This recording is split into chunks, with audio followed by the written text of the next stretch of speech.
Tekrar merhaba herkese. Frezya Audible kanalına hoş geldiniz. Şu an yaşlarınız kaç bilmiyorum. Hangi kitle beni izliyor bilmiyorum. Bazı ülkelerden, farklı ülkelerden izleyenlerin de olduğunu gördüm. Bu çok güzel bir şey. Yaş ortalamanız kaçtır bilmiyorum ama bizim en büyük ortak noktamız burada bu kanalda buluşmak. Sizlerle birlikte olmaktan gayet mutluyum. Bugün size neler anlatacağım, hangi kitabı dinleyeceğiz diye merak ediyorsunuz. Gerçi videonun başında var ama sizden ricam bugün okumak istediğiniz sesli kitap olabilir, eski raflarda kalmış çok öncelerin kitapları olabilir, bulamadığınız, dinleyemediğiniz varsa benimle bu videonun altında yorumlarda paylaşırsanız bulmaya çalışır. Gerekirse kitap özetini, gerekirse kitabı bulur bir şekilde sizinle o kitabı paylaşırım. Bugün günlerden Köroğlu. Birçoğunuz biliyordur zaten, anonim bir eser olduğunu hatırlıyorum bunun. Bir radyo tiyatrosu yayınlayacağız bugün. Radyo tiyatrosunun özetini de anlatacağım size ama öncelikle bu radyo tiyatrosunda konuşan, bunları seslendiren o ekip, arkadaki altyapı vesaire inanılmaz güzel şeyler çıkartmış. Hepsine sonsuz teşekkür ediyorum. Videoyu hazırlarken bazı ses düzenlemeleri yapmam gerekiyor. Onları yaptım. Sizin bu sesli kitabı, bu radyo tiyatrolarını dinlerken daha iyi anlayabilmeniz için oldukça arka planda yoğun çalışıyorum. Görselleri hazırlamak, aynı zaman damgalarına denk getirerek oturtmak biraz uğraştırıcı iş. Belki bazılarınıza hiç olmamış da diyebiliyorsunuz. Bazılarınızın gerçekten hoşuna gidiyor olabilir ama 15 dakikalık bir video için 1,5 günümü harcadığımı biliyorum. Yani biraz emek ve saygı isteyen bir işmiş. Bunu görüyorum. Ben de sizinle birlikte büyüyorum. Eksiklerim, hatalarım olabilir, affola. Şimdi Köroğlu'nu bir dinleyelim. Bir başlayalım. Size hikayeyi yavaş yavaş bir anlatayım. Biliyorsunuzdur gerçi. Birçoğunuz da zaten daha önceden izlemişsinizdir. Eski Türk filmleri vardı ya, onlardan. Şimdi bir Bolu Bey'i var. Başımızın belası bir Bolu Bey'i var. Adam gaddar mı gaddar, vicdansız mı vicdansız. Arka planda da Köroğlu çalıyor bu arada. Hasan Mutlucan'dan. Eski çocukluğumun bayramlarda dinlediğim. Ne güzel sözleri var, ne güzel sesi var. Her neyse. Dönüyoruz. Bolu Bey'i inanılmaz gaddar bir adam. Dediğim dedik, astığım astık, kestiğim kestik bir tip bu.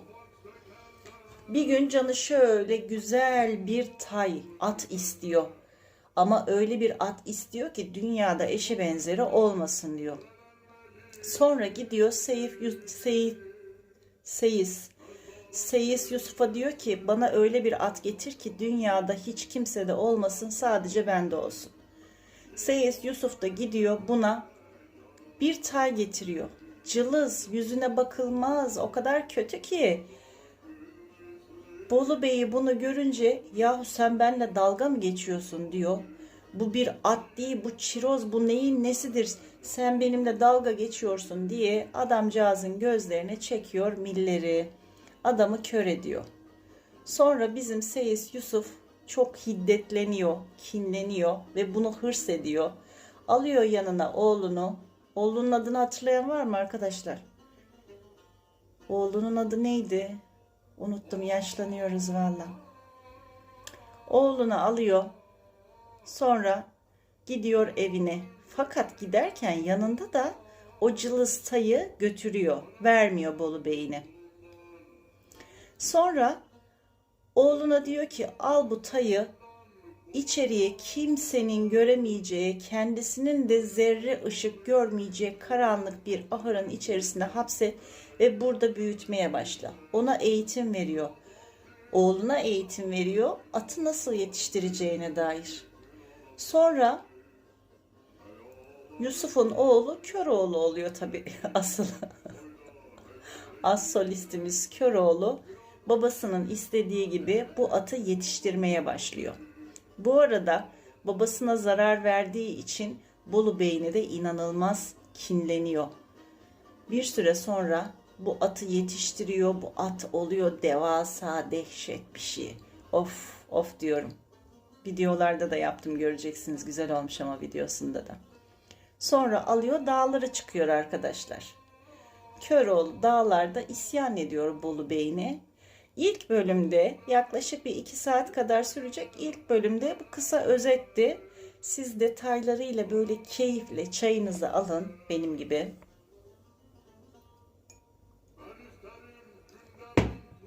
Yudumlayın. Radyo tiyatromuzu dinlerken görseller de bunlara eşlik etsin. Güzel güzel dinleyin ve izleyin. İkinci bölümde tekrar görüşeceğiz. İkinci bölümde zaten buranın devamı olacak.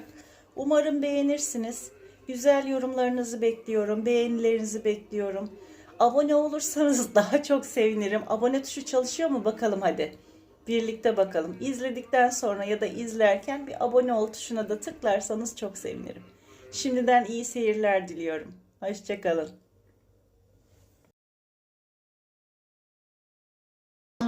Köroğlu 1. Bölüm.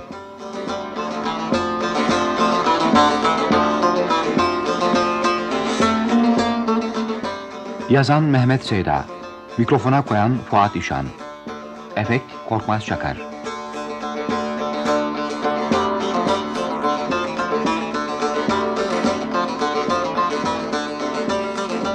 Oynayan sanatçılar: Destancı Sami Ayanoğlu, adamlar Hikmet Eldek, Necdet Yakın, Dinçer Çekmez. Sesler: Şener Şen, Metin Çoban. Bolu Bey'i Kani Kıpçak, Deli Yusuf, Saadettin Erbil. Çiftçi Sükan Kahraman.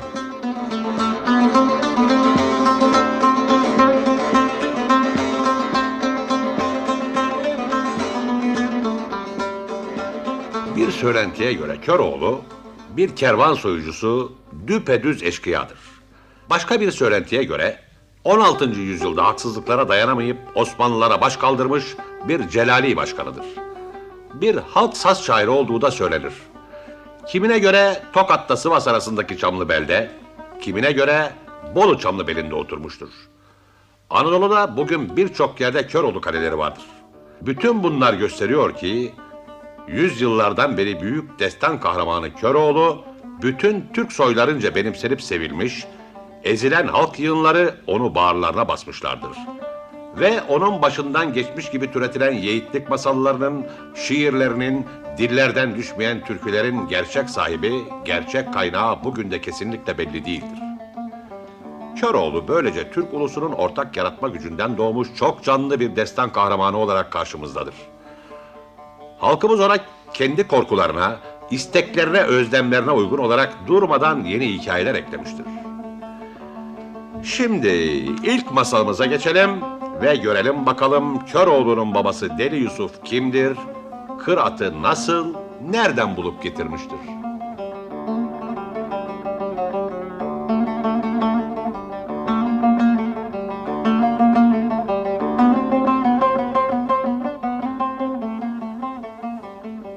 Toplandık geldik. Daha ne bekleriz?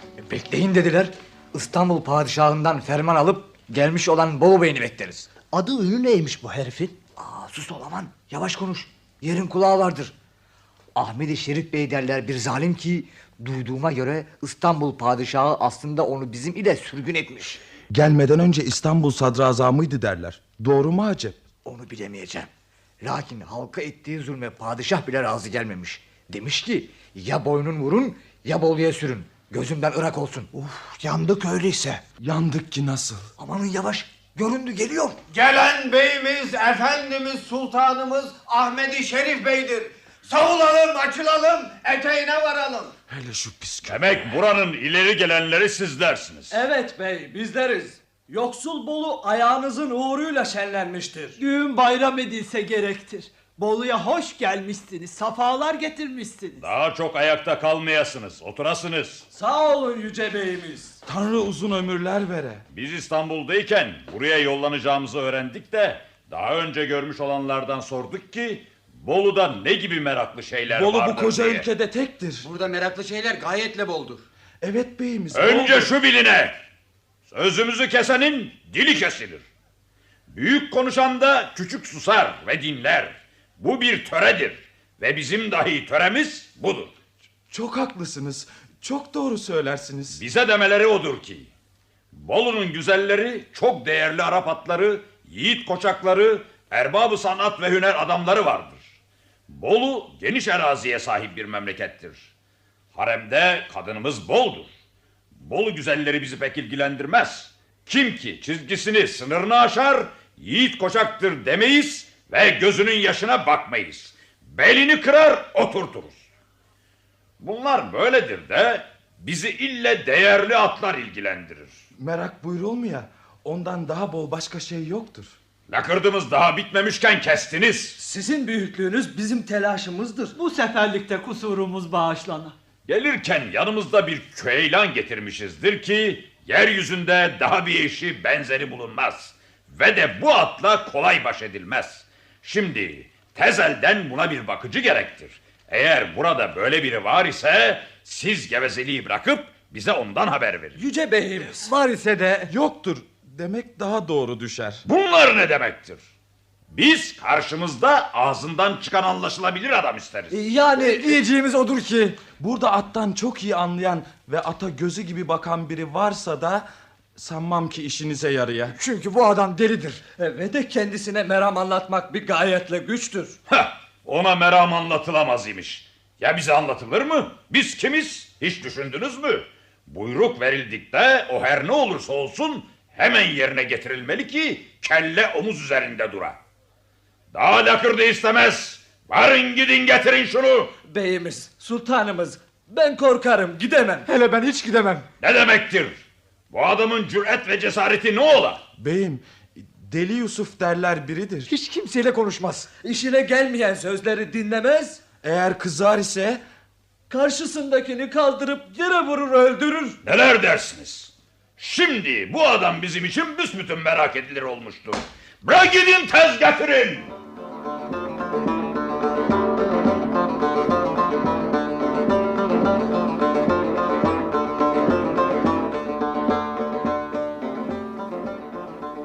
duydun ya Yusuf Ağam.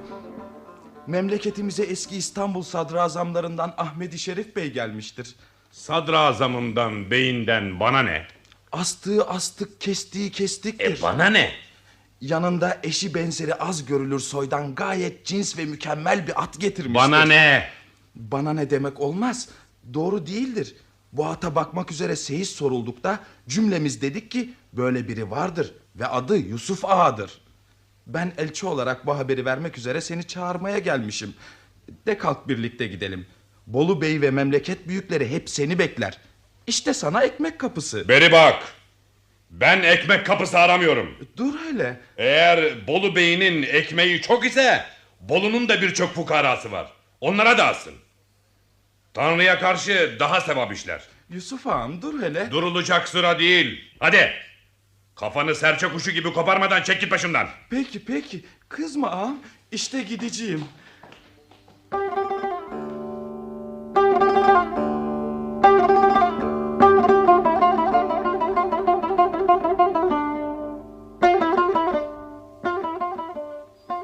Deli Yusuf'u bu işe razı edebilmek için çok adam gelip ricacı olduysa da hiçbiri gönlüne edemedi. Kimini tersledi, kimini kovaladı, koca nalbat dükkanını dar etti her birine. Vakti zamanında kendisine iyilikte bulunmuş, giderek beli iki büklüm olmuş birisi daha vardı ki olup bitenlere hiç ses çıkarmaz, bir köşede oturur bakardı.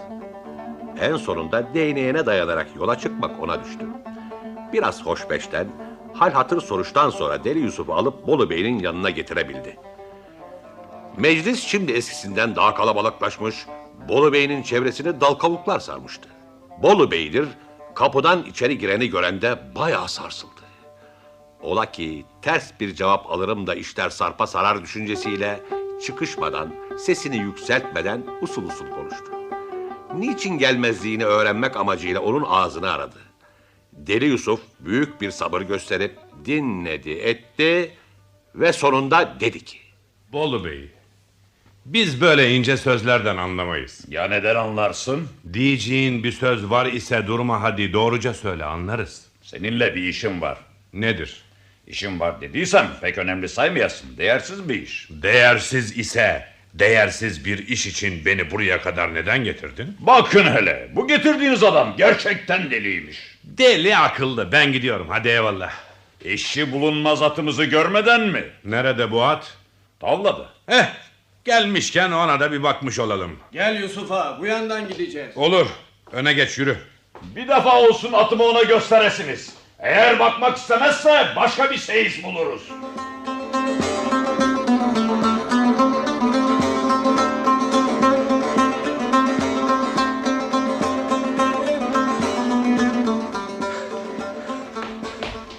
Beyimiz, yüce beyimiz. Ne var, nedir? Deli Yusuf.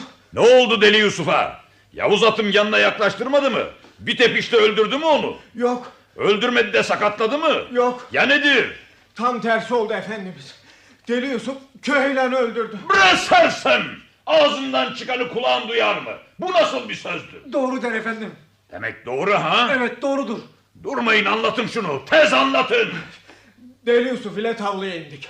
Atın yanına yaklaştı ve cins olup olmadığını yoklamak üzere atın çenesi altında sarkan yular sapını toplayan da Alnının çatısına doğru bir göz atıp aradığını bulamamış gibi yüzünü bulaştıran da alt çenesine doğru yumruk avucunu hızlıca bir çekmesiyle at da buna kızıp arkasını ona dönüp çifteyi basmasıyla Laf uzamasın, hemen sonrası gelsin. sonrasında olanlar olmuştur efendim. çiftinin alıcı bir yerine gelmesi üzerine Deli Yusuf acışan canını hırsıyla sağa sola bükülüp danalar gibi böğürüp dönmeye başlamış. Tallanın bir kenarında sapı kopmuş duran bir gürzün gözüne ilişmesiyle hemen o yana gidip gürzün başını avucuna bir top gibi alıp atın yanına gelip atın alnının çatına beri gürzü berkçe bir vurmasıyla atın kafası bir avuç un gibi dağılmıştır. Ya, gelin benimle. Kendisi orada mı bu herifin? Evet, oradadır. geliriz. Beyimiz buyurur da gelmezlik olur mu hiç? Geliriz.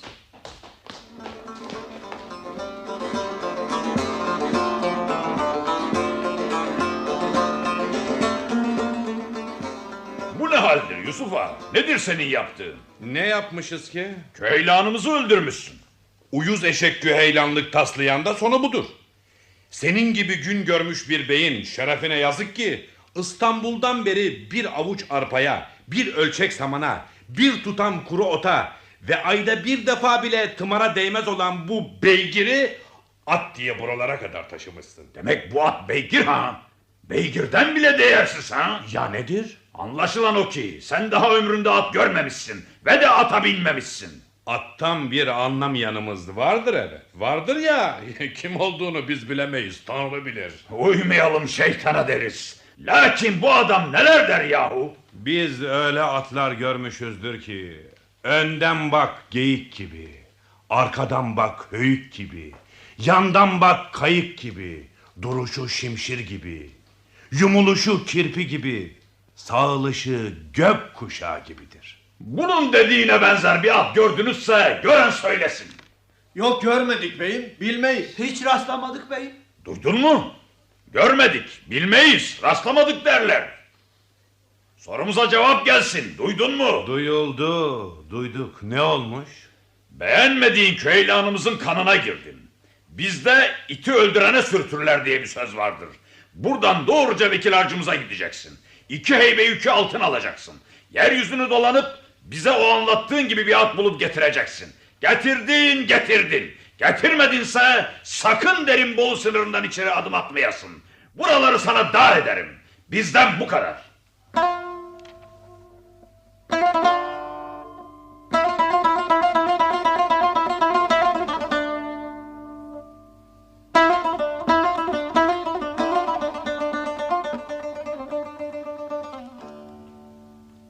Gazaba gelmişken aklı Deli Yusuf'un sözlerine takılan Bolu Bey daha orada durmadı, bunu böyle deyip yürüdü. Deli Yusuf'a da çaresiz yol göründü. Ya sözünün eri çıkıp dediğin gibi bir at bulacaksın ya da ata yurdunun yüzünü bir daha göremeyeceksin.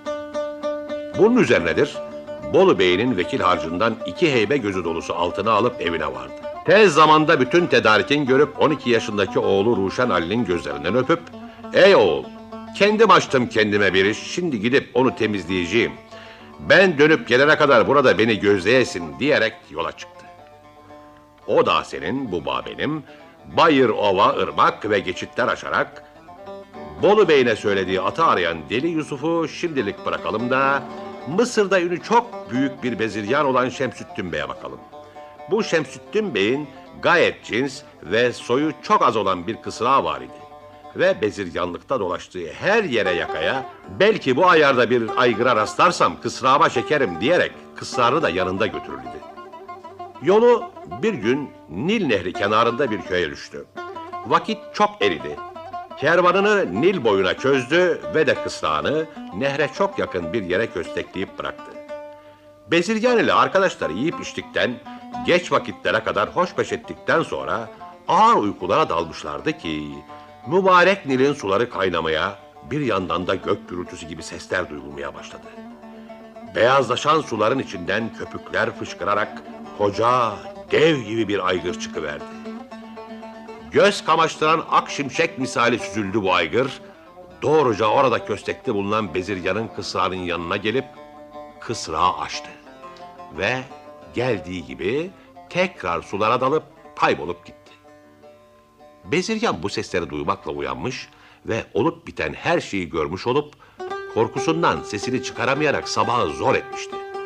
Sabah olduğunda herkes uyandığında gördüklerini arkadaşlarına anlattı. Döllenişinden dolayı kısrağın gözünde artık eski değeri kalmadığından onu ilerideki bir konakta yaşlı dul bir kadına emanet etti. Dedi ki, "Ben yoldan dönene kadar bu gebe kısrağa bakasın. Doğacak tay senin olsun, sade kısrağımı gelir ister alırım." Kadına kısrağa bakması için bir sürü de para bıraktı. Yolculuğu uzun süren bezirgan döndüğünde kısrağın doğurduğu tayı gördü. Gördü ya, gördüğü şeyden midesi bulandı. Ömründe hiç bu kadar tüysüz, cılız, uyuz bir tay görmemiş idi. 100 sırat buruşturup kısrağını alıp çekti gitti. Koca karı ise şundan bundan dilendiği bir çanak sütle tayı besleyip büyütmeye çalışmakta, 6 aylık tayı görenler tıpkı bezirgan gibi 100 sırat ekşitmekteydi. Dul kadının artık bu taya bakacak gücü kalmadığından, her yeri yara olan hayvanın bir yanına katran, bir yanına pekmez çalmış, köyün gübreliğinde baksın başının çaresine deyip kapmış koyvermişti. O zamandan bu zamana Gürcistan'ı, İran'ı ve Arabistan'ı harmanlayan Deli Yusuf ise artık aradığını bulabilmekten umudunu kesmişti. Son bir umutla Mısır'ı dolaşırken bir gübrelikte eşelenen ve köyün çocukları taşladıkça kaçamayıp koşamayıp melül mahzun kişleyen bu tayı gördüğünde sanki aklı başından gitti. Hemen sahibini sorup çocuklar işte şurada oturur deyince vardı koca karıyı buldu. 2 heybe dolusu altını şangır şangır önüne dökmekle altını gören koca karının gözleri döndü ve heybeleri kucaklayıp sırtlayıp oradan kaçmaya başladı. Deli Yusuf'a gelince o da koca karı cayar da döner korkusuyla uyuz tayı kucağına alıp atına binip 4 nala sürüp ters yöne doğru kaçmaya başlamıştı. O kaçar, öbürü kaçar. Bir gören kimse ne olduğunu, neden olduğunu bilemez. Deli Yusuf'tur, dağlardan aşıp, tepelerden koşup, istediğimi buldum deyip bir çocuk gibi sevinip, günlerden bir gün Bolu şehrinin sınırlarına kavuştu. Tam karşıda çift süren birine seslendi. Hey çiftçibaşı, Buyur. beni tanıdın mı? Önü cihanı tutmuş bir Yusuf ağamız vardır. Eğer onu tanımaz isem Bolulu sayılabilir miyim ki? Hey çiftçibaşı, öküze öst, atını kov. Sana sözüm şu ki hemen şimdi gidesin. Bolu Bey'ine müjde edesin ve Deli Yusuf sana dünyada bir eşine benzerine rastlanılmaz bir at getirmiştir diyesin ve deyip bahşişini alasın. Baş üstüne Yusuf ağam. Hiç meraklanma. Eğleşmez hemen giderim ve Bolu Bey ile karşılayıcılarını alıp buraya getiririm.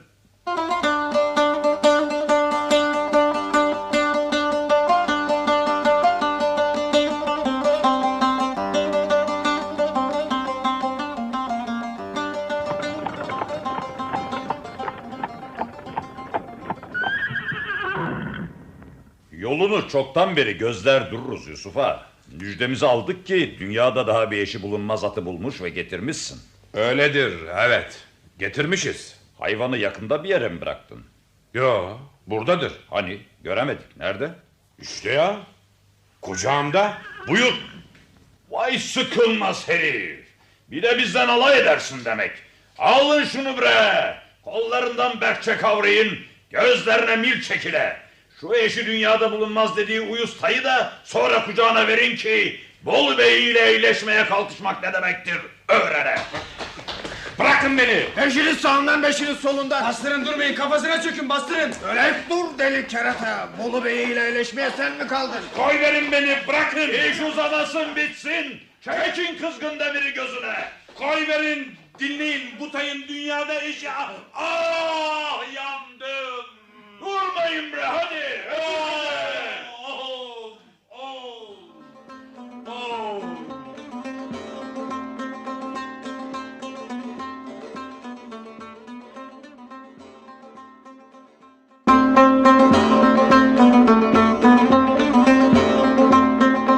Bir zamanlar Bolu iline İstanbul'dan bir bey geldi ki Tanrı düşman başına vermeye. Astığı astık, kestiği kestik bir zalim olduktan başka cins atlara da pek meraklıydı bu bey. Yanında bir küheylan getirmiş, Bolu'da cins at bakımından anlar biri var mıdır diye sormuştu. Dediler, vardır hem de yoktur. Çünkü adına Deli Yusuf denen bu adam söz dinlemez dik kafalının biridir. Hem de öyle.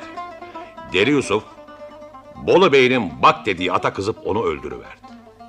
Kendisinin görmüş gibi bildiği başka cins bir atın yanında bu öldürdüğü hayvanın uyuz eşek bile olamayacağını söylemekten de geri kalmadı. Bolu Bey'i 2 heybe dolusu altın verdirdi Deli Yusuf'a. Anlattığın gibi bir atı ya bulur bana getirirsin ya da Bolu sınırından içeri ayak basamazsın dedi. Deli Yusuf 2 yıl aradı, taradı, aramadık ülke bırakmadı, sonunda istediği gibi bir tayı ancak Mısır'da buldu. Bir gece mübarek Nil nehrinde gök gürültüsünü andırır sesler duyulmuş, suları fışkırtıp köpürterek ak şimşek gibi çıkan akıl almaz büyüklükteki bir aygır, o sırada kösteklenmiş, çok cins bir kısrağı açtıktan sonra suları köpürtüp sulara dalıp kaybolmuş gitmişti.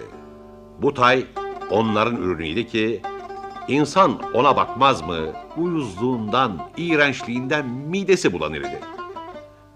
Bolu Bey'i anlamadan, dinlemeden ve sabretmeden getire getire kendisine bu uyuz tayı getiren Deli Yusuf'u adamlarına tutturdu, her iki gözüne kızgın mil çektirdi.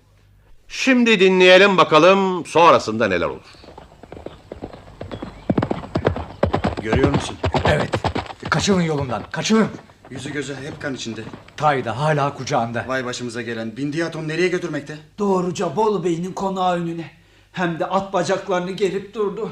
Bu manzarayı görmek, bu acıya dayanmak zor. Kapı nöbetçileri okları yerleştirip yayları gerdi. Dur hele. Bir şeyler diyor. Dinleyin ağalar, dinleyin beyler. Sorarım bunları bir gün olur ki adam olup koç kırata binişim. Kırarım belleri bir gün olur ki ben yükümü dağ başına çözersem. Sıra sıra koç yiğidi dizersem, yiğitler destinde bade süzersem, ararım bunları bir gün olur ki. Baba! Baba! Baba! Baba seni bu hallere kim koydu? Al yanağım kızıl kana bulandı. Akan kandan coşkun sular bulandı. Düşman ne söyledi ki bey inandı. Sorarım sizlerden bir gün olur ki. Ben Yusuf Bey'dim kendi başıma. Düşürürüm koç yiğidi peşime. Küçük halim çıkar dağlar başına. Ararım sizleri bir gün olur ki. Hadi durman, dağılın. Ruşen Ali, çek şuradan gürültü eden babanı. Baba buyur şu kendini bilmez kapı çavuşunun hesabını şurada göreyim. Ben diyeceğimi dedim. Anlayan anladı. Hayvanın yularından tut, beni doğruca eve götür. Tayı kucağıma ver. Yok oğul, o benim kucağımda kalsın.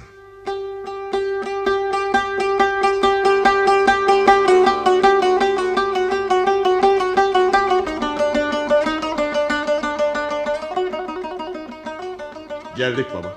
Hele beni kapıdan içeri çek. Avluya girdik. İyi. Şimdi al bu tayı kucağına. Yumuşak samanların üstüne incitmeden yatır. İnişime yardım et. Oldu. Tamam. Bu hayvanı götür tavlaya yatır. Sonra gel beni dinle. Peki baba.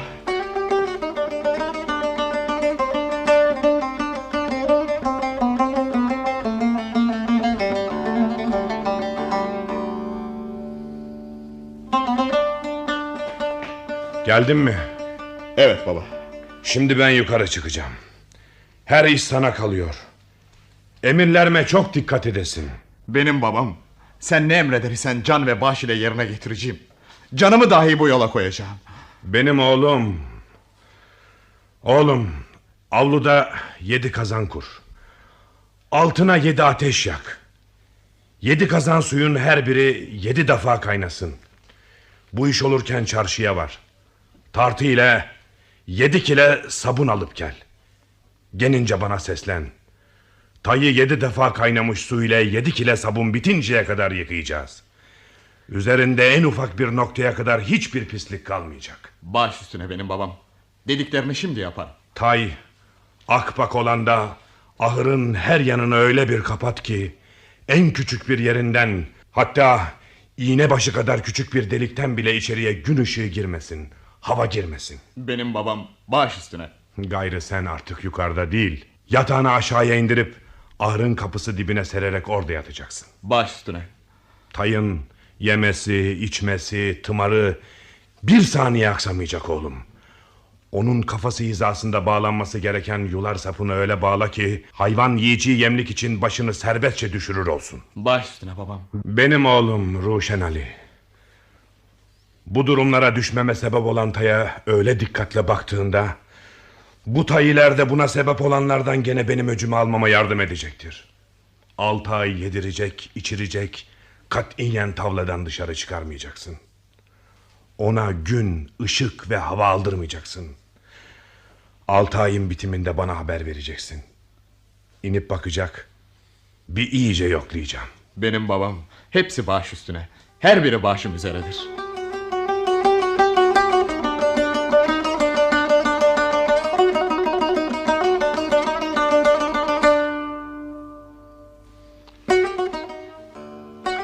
Altı ay uçmuş geçmiş, Deli Ali taya bakması için babasını aşağıya çağırmıştı.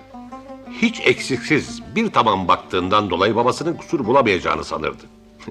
Gel gelelim Deli Yusuf, tayın her yanını elleriyle içten içe yokladıktan sonra eli tam geldi hayvanın sağ kaburgası üzerinde durdu. Baktı ve düşünceye daldı. Delikanlı ne olduğunu sorunca, oğlum hele bir dikkat et ahırın çevresine dedi. Altın büyüklüğünde bir açık yer olacak. Çünkü tayın sağ kaburgası üzerinde altın büyüklüğünde bir yer zayıf kalmıştır. Şimdi sana derim, bu deliği arayasın ve bulasın, hemen kapayasın. Hiçbir delik bulunmasın, dikkat et derim. Ve hem de hayvanın yularını yemlikten bir arşın yukarı bağla.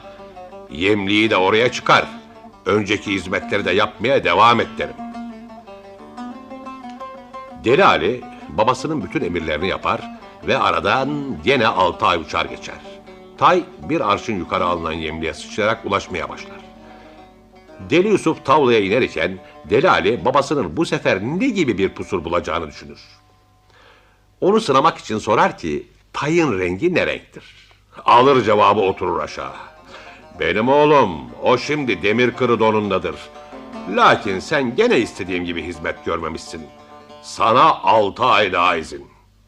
Bu zaman içinde de yemliği bir arşın daha yukarı kaldır.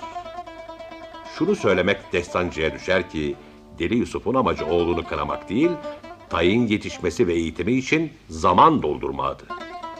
Aradan bir 6 ay daha geçtiğinde atın ömrü 2 yıllık olmuş ve iş artık onun eğitimine kalmıştır. Benim oğlum. Bu atın başı nasıl arşın arşın yukarıya kalktıysa, şimdi de öylece arşın arşın durduğu yerden aşağıya indirilmelidir. İşte bunun sebebini anlayamamışımdır. Gökte uçana, yerde kaçana Yapacağın hamlede seni başarıya ulaştırmak içindir oğlum. Evet, haklısın baba. Ben bunu akıl edemedim. Hele dur. 6 ay sonra gene konuşuruz.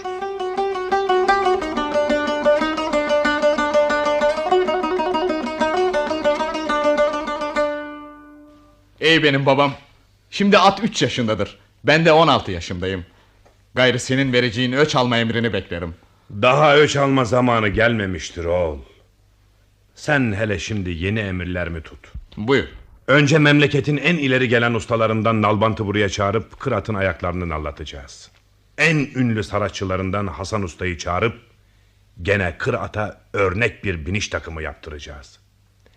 Bu işler bitende sıra sana gelecek. Bilek gücünü bildiğimden sen istersin 30 okka ağırlığında bir gürs, 10 okka ağırlığında bir elmas kılıç, hiçbir şeyini kıramayacağı 7 kat üstüne zırh çemberle çevrilmiş bir kalkan, 19 boğum uzunluğunda bir kargı, 3 arşın uzunluğunda harbi tığ, değme baba yiğitin geremeyeceği sertlikte bir yay, sen istersin en kalın demirleri delip geçecek keskinlikte şimşek gibi ok. Bunlarla donandığında silahları giyme ve çıkarma, ata binip inme talimine başlayacağını bilesin oğlum. Peki baba. Bizim ovadaki tarlanın eni boyuna aşağı ve yukarı genişliği ne tutar? 4 saat tutar baba. Ha, evet, tamamdır. Hızlı yürüdüğünde bir başından öbür başına 4 saatte varabilirsin. Şimdi durmayıp tarlaya gideceksin. Bütün suları çevireceksin oğlum. 10 gün katır geçmez, deve çıkmaz halde bataklık olana kadar sular hep tarlaya akacak. Sonra bir güzel kuşanacaksın. Kırat'a birlikte binip tarlaya varacağız ve de bataklıkta idmana devam edeceğiz. Benim babam hepsi baş üstüne.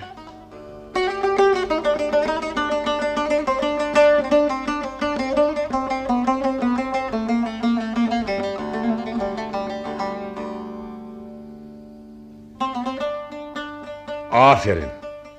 Dediklerimi yapmışsın. Tarla iyice batak olmuş. Sen Kırat'ın üstünde misin? Evet baba. Ne duyuyorsun? Biraz ürktüm baba.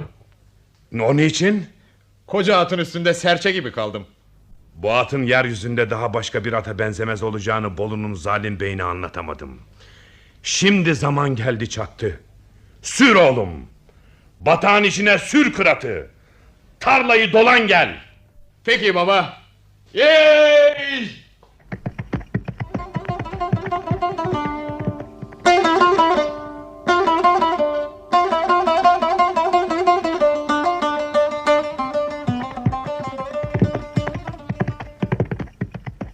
Tarlayı dolandık geldik baba. Yaklaş bakayım.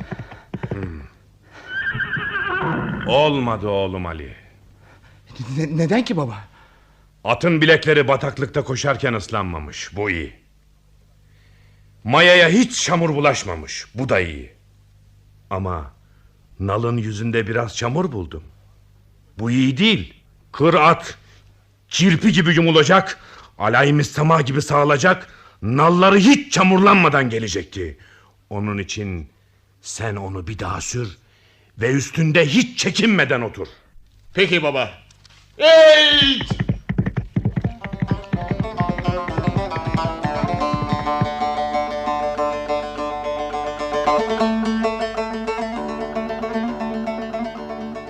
Sakın yanılmayasınız.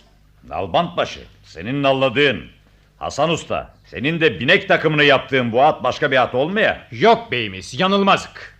Deli Yusuf'un oğlu Deli Ali'nin bana nal çaktırdığı hayvan, bundan 2,5 yıl öncesi Deli Yusuf'un kucağında getirdiği uyuz taydır. Bence de odur devletlim.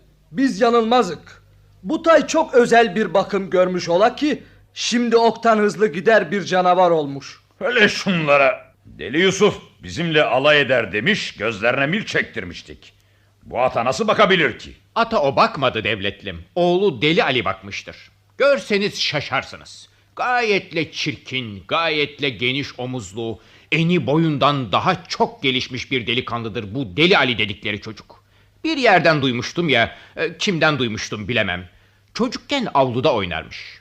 Koştuğu bir sırada Şu bileğim kalınlığındaki bodur ağacın dalı yüzünü sıyırtınca ağaca kızmış. Bir çekişte toprağından söküp öteye fırlatmış. Ne uyuz tayın canavarlığına inanırım Nalbantbaşı, ne de senin anlattığın masala Hasan Usta. Büyüt, uydur, lakin akla yakın gelen bir söz olsun. Ve de benden sana bey öğütü, gözlerinle görmediğin bir şeye inanmayasın, kanmayasın. Öğüdünüz öğüttür devletlim. Her bir zaman için tutulması, uyulması gerekli sözdür. Sözdür de kulunuza sorarsanız Nalbantbaşı'nın da Hasan Usta'nın da dedikleri doğrudur derim. Nöbetçilerimi teftiş için ambarların, depoların bulunduğu yere giderken çarşıda ve pazarda halkın kendi aralarında böyle bir şeyler konuştukları benim dahi kulağıma gelmiştir. Halk dediğin ne ola binbaşı? Şurada bir kedi ölse ötede kaplan vurdum der. Şurada piriyi görse ötede deve yapar. Kuru kalabalıkta edilen sözlerin sivrisinek kadar bile hükmü yoktur. Bundan ötürü yetiştirdiğiniz haberi biz duymamış, bilmemiş olalım. Devletlim, bu seferki başkadır. Olanlar olduğundan daha az söylenmektedir. Deli Yusuf'un terbiye ettiği kırat, yelden hızlı eser gider bir at olmuş. 4-5 saatte ancak dolanılır batak tarlayı, 1 dakikada fır dolanıp gelmiş. Hem de tırnağına çamur bulaştırmış. Bunları duyarsın da huzurumuzda daha ne dikilirsin? Hikayeci başı mısın, binbaşı mısın anlayamayız. Gevezelik yetmiştir. Şimdi hemen 100 atlı hazırlana.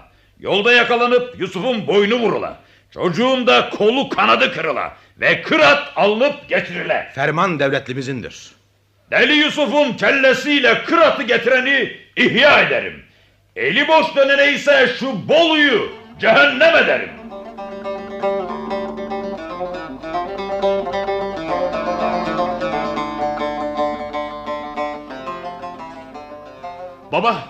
Baba!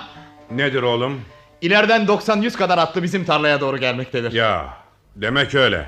Cirit atışımı, oyunumu, at koşturuşumu göstereyim mi şunlara? Dellenme oğlum, sırası değil. Getir atı bineyim. Sen de arkama sıçra. Gidelim buradan. Bu gelenler bizim canımıza kastetmek üzere gelirler. Canımıza garezi, atımıza hevesi olan kimselerdir. Bolu Bey'inden armağan alalım diye canlarını satıp da gelirler. Gel sıçra arkama. Çal özengiyi atın karnına. Yolumuz sisli dumanlı dağlar bizim. Hey Nusret, Dadi Hak, sen rast getir ey ulu tanrı. Baba, bir al atlı bize ulaşmak üzeredir. Al mı dedin? Evet, bir al atlı. Öyleyse atın yönünü kepire çevir. Aman baba, yakalandık mı? Bir doru at yaklaşır yanımıza gelir. Doğru mu dedin? Evet, doğru. Öyleyse göster bana hendekle suru. Baba bir kula at var ki tam yanımıza gelir. Kula mı dedin? Evet, kula. Öyleyse ol. Kıratı çevir düz yola. Baba bir Habeş at bize yetişmek üzeredir. Habeş mi dedin? Habeş. Korkma oğlum. Bizim at ondan keleş. Biri daha seçildi baba. Geliyor. Bakıver oğlum rengine. Bunun da rengi Yağız. Eyvah, kalmadı bende beniz. Üstündeki adam nasıldır oğlum? Üstündeki adamın rengi siyahtır baba. Anladım, dur. Bu gelene Reyhan Arap derler oğlum. Bundan kurtuluş güçtür. Hele sen aşağı iniver. Bana yerden 10 okkalık bir taş ver. Peki baba. Taşı koynuma sokayım ki görmesin. Hey! Davranma! Dur! Bana Reyhan Arap derler. Duymadın mı sen daha ölümü? Baba ben böyle ejder suratlı adam görmemişim.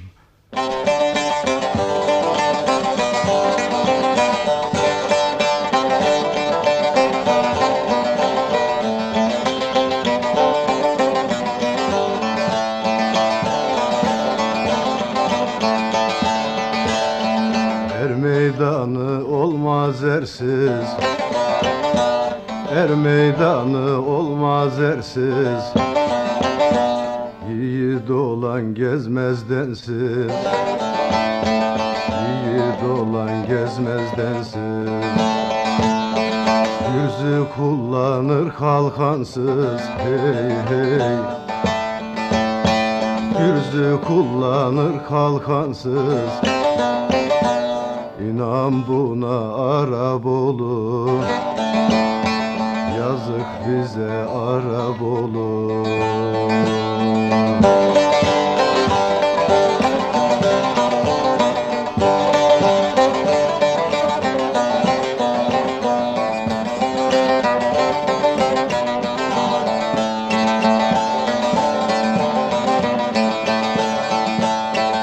Arap sana neler oldu, Arap sana neler oldu, Kırat gözüne tay oldu, Kırat gözüne tay oldu. Emir bunu gel al oldu, emir haktan gel al oldu. Etme gitme Arap olur, kıyma bize Arap olur.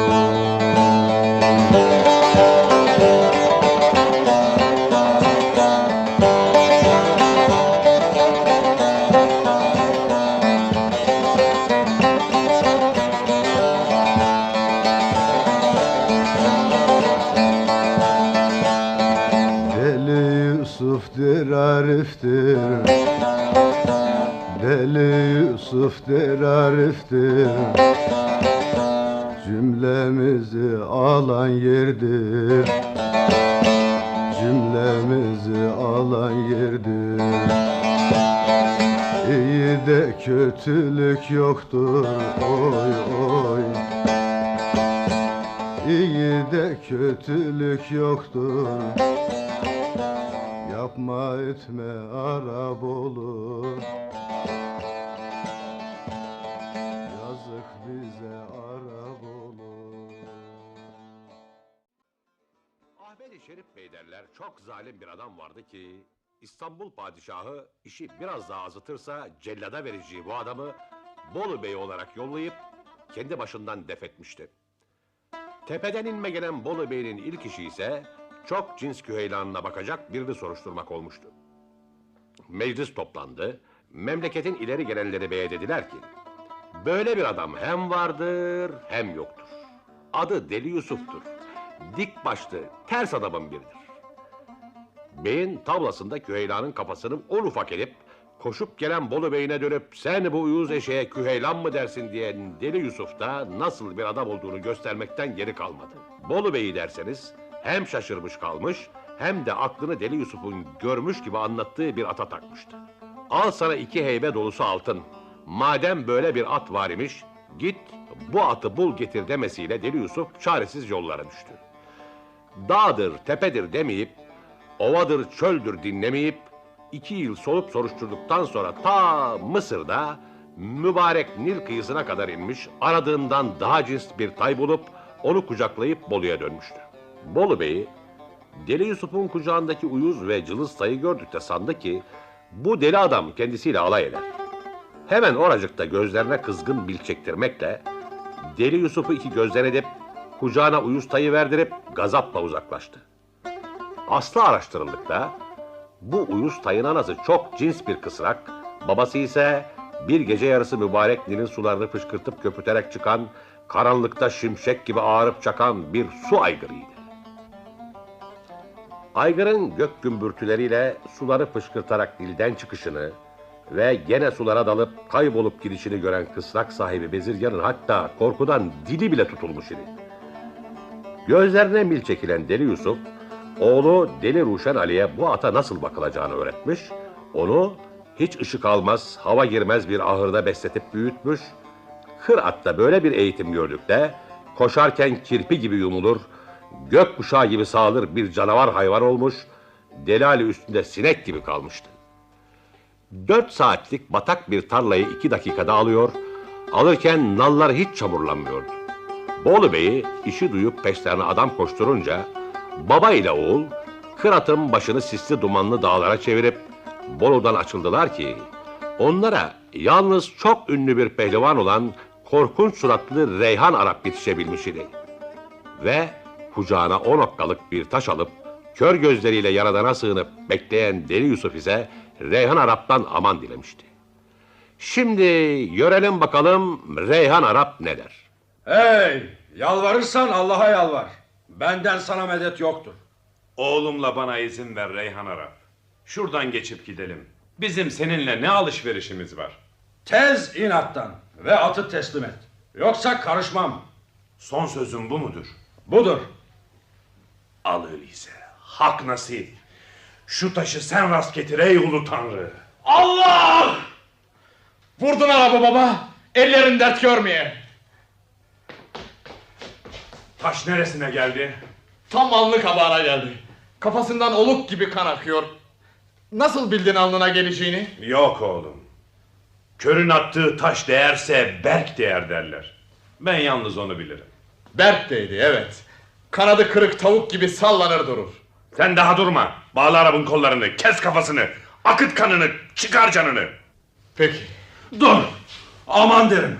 Sen bir yiğit oğlusun. Kendin de bir yiğitsin. Ben de bir yiğidim ve söz veriyorum. Deli Yusufoğlu Deli Ali adına her nerede olursa olsun bir daha kılıç çekmeye tövbe ederim. Hala konuşabilir. Demek zorlu Arap daha ölmemiş. Canını bağışlarım. Bir şartla. Her şartın kabulüm. Bir daha peşimize düşme. Düşmeyeceğime, 7 geleceğimin başına yemin ederim. Oğlum Ali, bağışlarsın öyle mi? Evet baba, bağışla. Bağışlarsın da bir gün gelip bu Reyhan Arap senin önüne çıkarsa... ...burada onu bağışladığını kimlere tanık gösterirsin? İşte şu Sümbüllü Pınar'ın yalak taşını baba. Arap'ın akar kanına bulaşık pençemi Pınar'ın su akan yalak taşına çalarım ki... ...gün ola dostlar da düşmanlar da göreler. İyi oğlum. Hadi bin terkime. Ey tepesi sisli, yolları dumanlı dağlar. Size geliriz. Yol verin, iz verin. Size geliriz.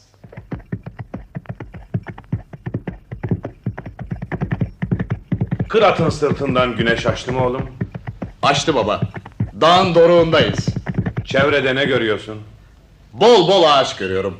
Ve bir yerlere kaçan kuşlar ve de yaşı hesaba gelmez bir çam kütüğü. O çam kütüğünün dibine varıp oturalım oğlum. Oturalım ama ben çok acıktım baba. Hele sabret. Sabah olan da görelim ki Allah neler halk eder. Baba olmaz. Sabaha kadar Allah bizim yemeğimizi pişirip de gönderecek mi? Canım hemen şimdi aş ekmek ister. Neden içini çekersin hey oğlum? Çekerim, evet baba. Lakin neden çektiğimi bilemem. Açlıktan olmuyor. Hayır, açlıktan değildir. Bana bir şey dokunur baba. Lakin ne dokunur bilemem. Issız ve karanlık olan çam gölgelerimi, gökte batan güneşe karşı dizi dizi uçan turnalar mı bilemem. Biz nereye geldik? Burası neresidir? Onu da bilemem. Çamlıbel'e geldik hey oğlum. Buraya Çamlıbel derler. Ellerin yerlerde bir şeyler arıyor baba. Ne arıyorsun? Sen hele bana bir değnek ver. Ne olacak? Sanki sazım olacak.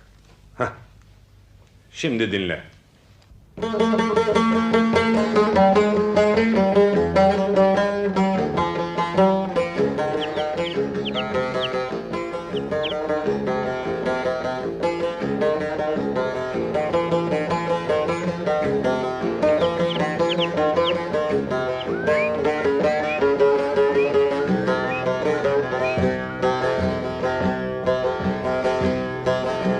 Bu dağlarda nice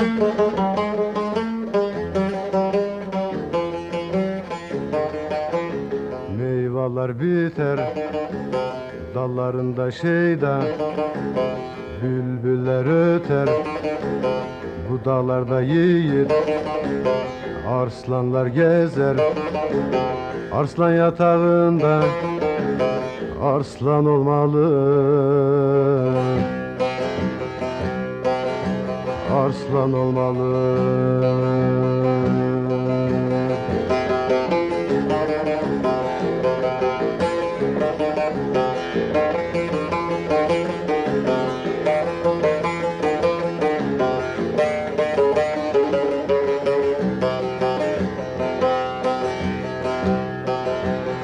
Sabah kalkıp buradan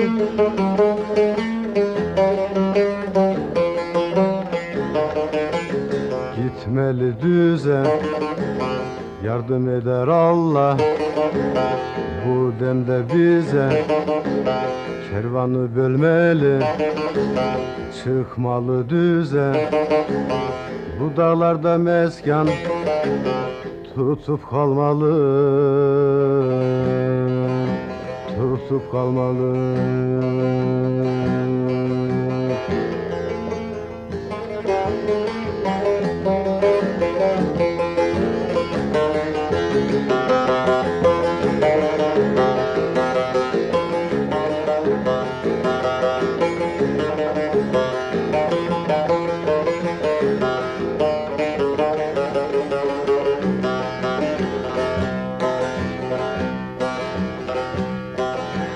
Deli Yusuf bunu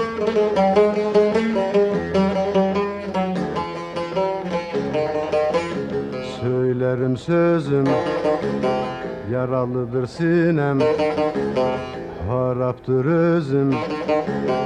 Kıratın yoluna bu iki gözüm, adam olup ata bilmeyen olmalı,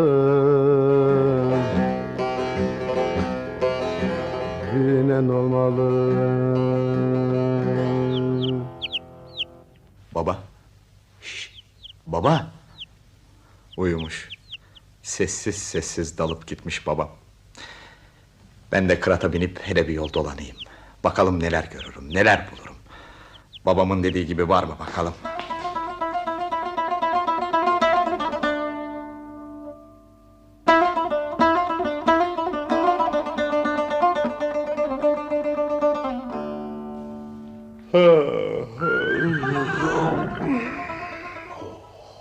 Gün ışığı vermiş. Kalk benim babam, kalk, kalk gayrı. Kuşlar ötüşüyor. Ya ötüşüyor. Burası meğer bir cennetmiş. Bak iki heybeyi de dağ meyvelerinin olmuşlarından alıç, kestane, at elması, yabani üzüm ve koca yemiş ile doldurdum. Ver bir iki tane de atayım artık. Buyur, buyur. Hepsi birbirinden tatlı. Nerede buldun bunları? Uzakta mı? Pek uzakta değil, bir iki saatlik yerde hepsi. Ola ki daha yakında ya, ben biraz uzattım yolu. Hangi yoldan gittin ve geldin?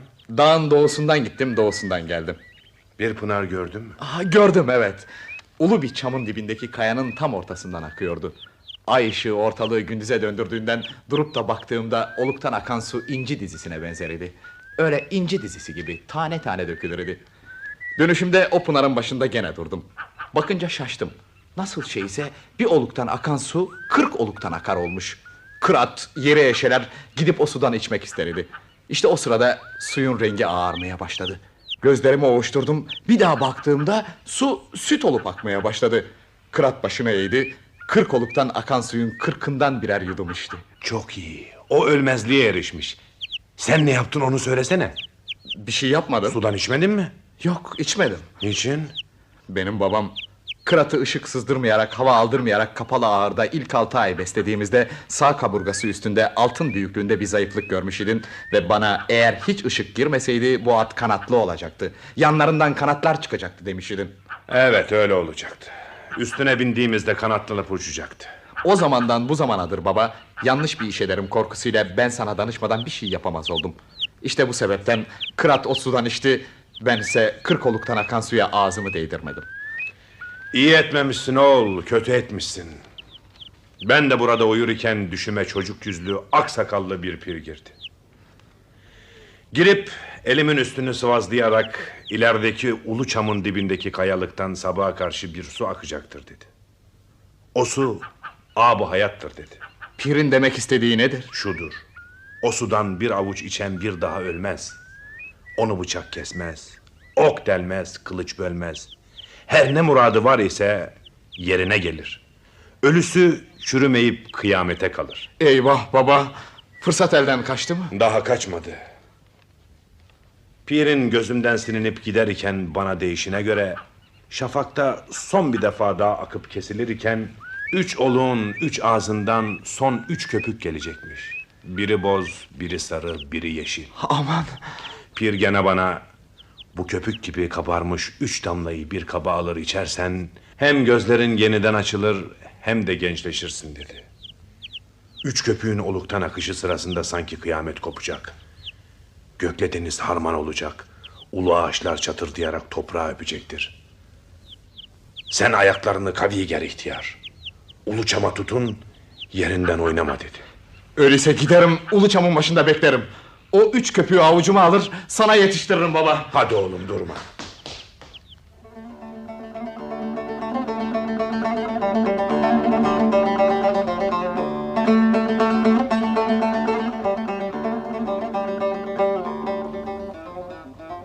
Köpükleri aldın geldin mi oğlum? Baba. Hele getir içeyim açılsın gözlerim. Görür olsun kırı bayırı dağ çayırı. Baba. Ne oldu?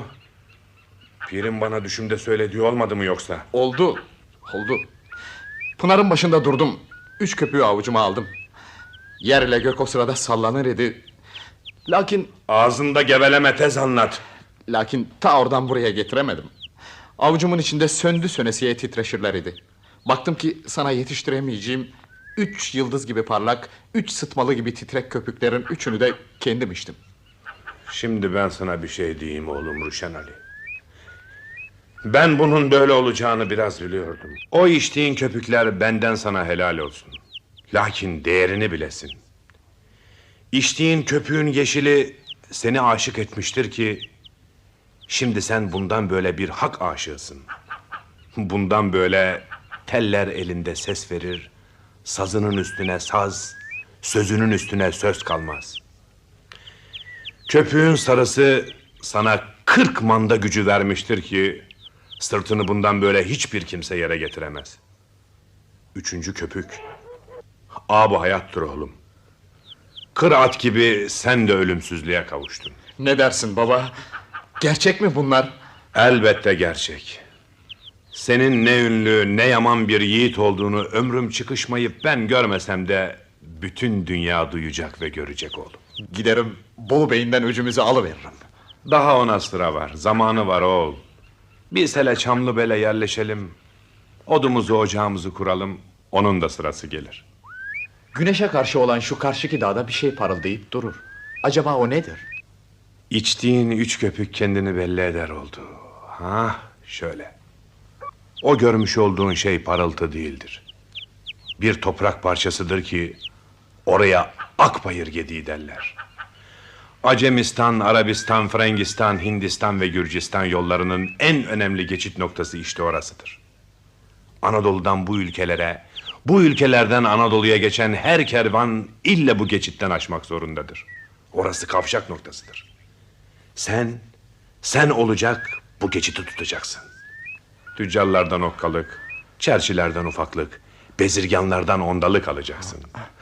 Adının, ününün eriştiği yerlerde çulsuz, çapuzsuz kimse komayacaksın. Baba, ben nasıl baş isterim kervanlardan? Kıratın yok mu oğlum? Var. Göreni korkutan çirkin suratın yok mu? Var. Pazında gücün, bileğinde takatın yok mu? Var. Bunlar var ise şimdi bana saz yerine geçen değneği ver. Buyur. Sözlerime kulak ver, iyi dinle. Ola ki sana son öğütlerim budur. Bir yiğit haykırıp meydana girse, arka verip sığınacak yer gerek, Çamlıbel'e metin kale yapmaya kendi yiğit özü metin er gerek. Hay ne olanda, oğlum ne olanda, zor düşmanı bölük belik bölende, padişahın divanına varanda, dil tutulur, dili tutar er gerek. Sıra sıra koç yiğitler dizersin, alayları bozuk bozuk bozarsın, Barhana'yı Çamlıbel'e çözersin, burada sana barınacak yer gerek. Göğüs gerek, arka verek dağlara, hizmet edek bahçelere, bağlara, şöhret vermek için nice illere, burada sana devlet gerek, sur gerek. Eyvan gerek oturmaya yaz ile, bir de saki mey dolduran naz ile, yiğitlerin kumandasın saz ile, vermek için yakışacak dil gerek. Deli Yusuf tamamladı öğüdü, sen tamam et 20.000 yiğidi, Gözlerim görmüyor suçum neydi. Koyma kıyamete, burada al gerek.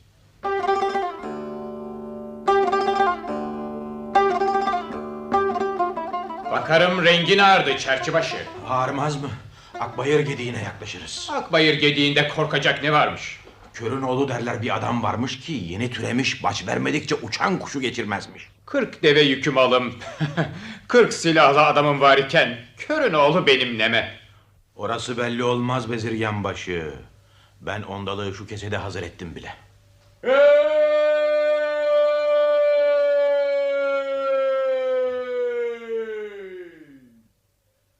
Nereden gelir, nereye gidersiz? Demedim mi? İşte. İstanbul'dan gelir kilise gideriz. Kervan dursun, yükler aşağı insin. Çık meydana, yüzünü görelim. Sen kimsin? Körün oğluyum. Kör oğluyum. Eyvah oymuş, körün oğluymuş. İndirelim yükleri. Bu bırakmaz bizi. Körün oğlu bu. Kör oğlu. Arkadaş, sana derler Cidalı Kenan, bana derler Deli Hoylu. Hani ya, bize ne oldu? Astığımız astık, kestiğimiz kestik iken işler sarpa sardıysa bilmeyecek ne var? Bunun nedeni Köroğlu. Ne biçim biri olduğunu hiç duydun mu? 18 yaşında bir yiğit olduğu, cihanda bileğini bükecek kimsenin kalmadığı söylenir. Öfke bastığında ağacı kökünden söküp bir yana atarmış. Yarım balın mumu ile bıyıklarını kulaklarının çevresinde 7 kere dolarmış. Denir ki çeliği çiğner, adamın suratına püskürür, eni uzunundan artıktır. Arkadaş, senin bu anlattıkların gürzle kalkan tutan ellerimi gidiştirmiştir. Şununla hele çarpışsak sanki ne olacak? Deli Hoylum, ben ise Köroğlu ile çarpışmak akıl işi değildir. 2000'e yakın atlımızı yanımıza almalı, Çamlıbel'e anlaşmak üzere varmalı derim. Cidalı Kenan, peki senin dediğini yapalım.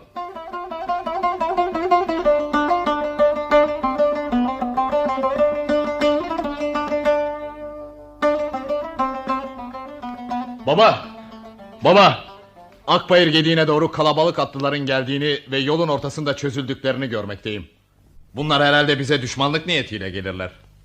O niyetle gelseler idi, avlanması yakın tavşan misali gediye dalmazlar, çevreye yayılırlardı. Dur bekle, şimdi elçi gönderirler. Doğrusun baba. Çünkü gedikten çıkan 2 atlı 4 nala bizden yana gelmektedir. Sakın elçiye cevap vermeyesin. Onları bana gönderesin. Peki baba. Merhaba arkadaş. Merhaba. Merhaba. Merhaba. Nedir istediğiniz? Burada kör bir adam varmış, onu ararız.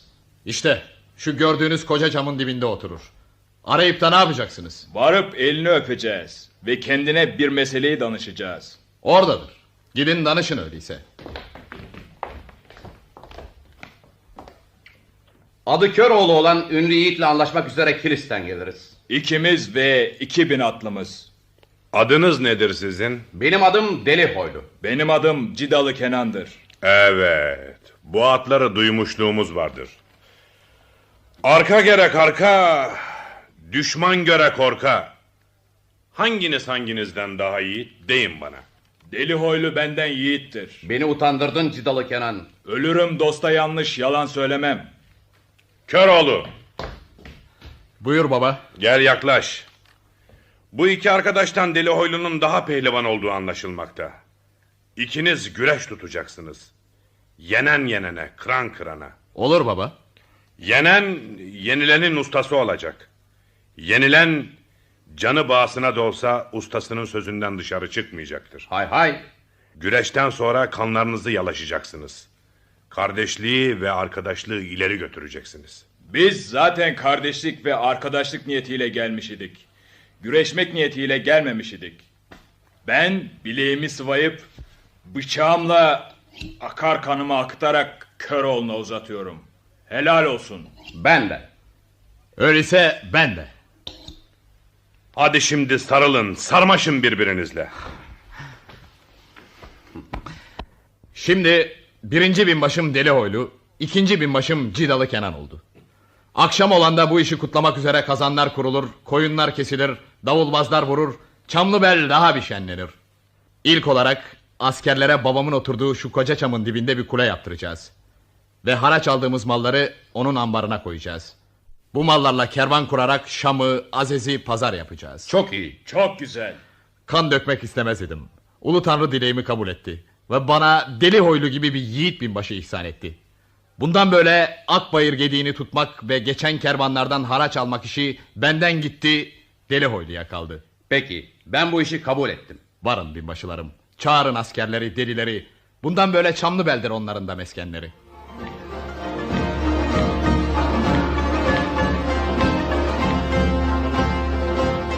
Hey hey, efeler hey, benden selam olsun Bolu beyine. Köroğlu'na Deli Hoylu ile Cidalı Kenan'ın ve 2000 delinin katılmasıyla işler adam akıllı büyüdü. Malatya bölgesiyle Diyarbakır yollarını keser ve gelen geçenden pay alır iki ünlü pehlivan olan Darı Değmez'le Kable Sığmaz da işi duydu. Bunlar işi duydular ve 2000 askeri yanlarını alıp Çamlıbel Kalesi'ne vardılar.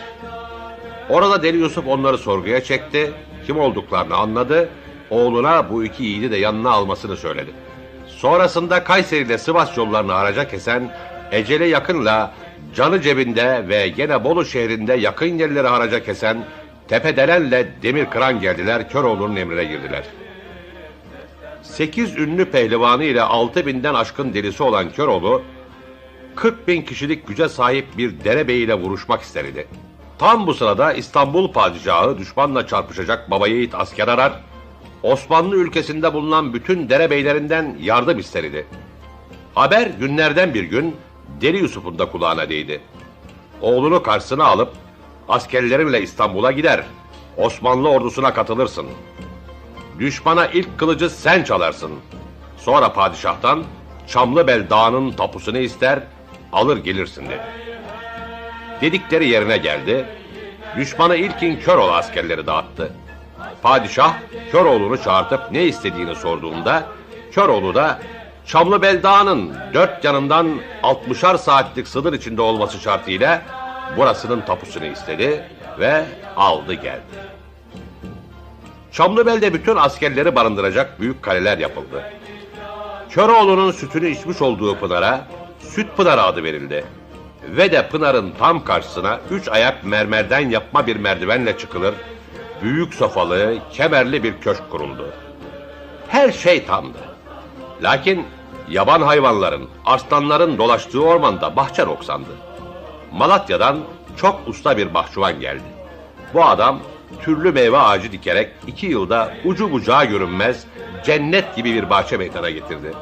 İlk yetişen meyvelerden bir sepeti yiğitleriyle akşam eyvan köşkte ve köşk karşısına yapılan büyük mermer havuz başında demlenen Köroğlu'na sundu. Köroğlu'nu bir kara düşüncedir aldı. Köroğlu ağamız ne düşünür? Ben düşünmeyeyim de kim düşünsün beyler? Bir kardeş sahibi olmak özlemi ciğerimi yakar, yüreğimi deler. Öyle bir kardeş ki akıllı, bilgili olmalı. Sözü sohbeti yerinde olmalı. İcabında her şey ona emniyet edilebilir olmalı. Sözün kısası kardeş olmalı. Böyle bir delikanlı var mıdır? Vallahi Köroğlu ağamız daha ne gördük ve ne de duyduk. Vallahi Köroğlu ağamız daha ne duyduk ne gördük. Ağam. Ne yapmalı da bulmalı? Ağam. Hem kardeşim hem sağ kolum olmalı. Ağam. Deminden beridir ağam ağam dersin bahçıvan başı. Getirdiğim meyveleri sevdim beğendim. Bahşişini bol verdim. Daha benden ne istersin? Boşuna yorulma sen Köroğlu ağa. Haberi benden al. Senin düşündüğün gibi biri aklıma düşüyor ama. Anladım. Aklına tam düşmesi için sana bahşiş gerek ha? Sen haberini ver, istediğini al. Bak sen bunu dedin aklıma geliverdi. İstanbul'da Üsküdar'da zengin ve ünlü bir kasapbaşı oturur. Senin aradığın gibi delikanlı onun oğludur. Peki bu delikanlının adı nedir? Adı Ayvaz'dır. Peki. Buradan çıkıp Çamlıbel ambarının amirine gidersin ve ona Köroğlu ağamın emridir. Bana bir melezi dizlik, bir melezi gömlek, bir melezi yelek, ayağıma bir kesmekâri çatı uzun şalvar, belime acem şalı kuşak, Ayağıma bir çift gümüş mahmuzlu Rus çizmesi, sırtıma bir sırmalı cepken, kollara açık bir sırmalı camadan, başıma bir Tunus kempeti, Kesreban'ın ünlü sırmalı bir poşusu, koluma bir pazuvent, elime ucu ipekli bir kırbaç, omuzuma simli bir kargı, başıma 3 yaldızlı tuğ, altıma bir küheylan ver dersin. Sağ ol ağam. Ve seni yanıma 9. binbaşı olarak alıyorum. Bunları git giyin kuşan, sonra gel meclisteki yerine otur. Baş üstüne ağam. Git giyin gel, yarın senden yola çıkacağız.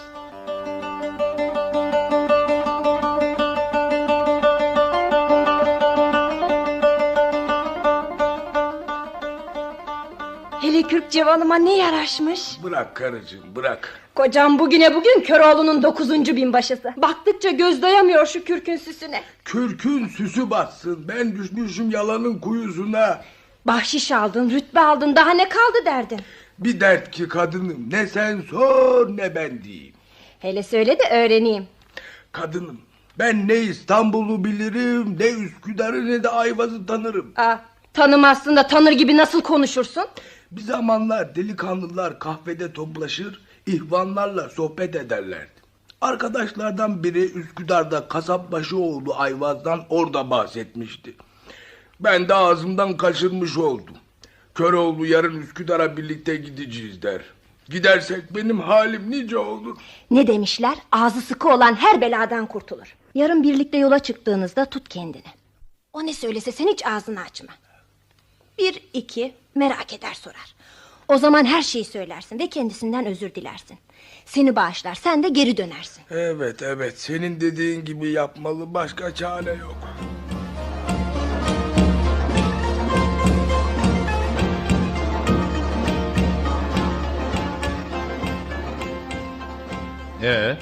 Nasıl? Hazır mısın? Hazırım ağam. Bizim de ilk büyük maceramız böyle başlar. Gelsin kıratım. Kucağıma verilsin 12 tel 24 perde çalan sedefli sazım. Dinleyin. Sen de dinle kilercibaşı.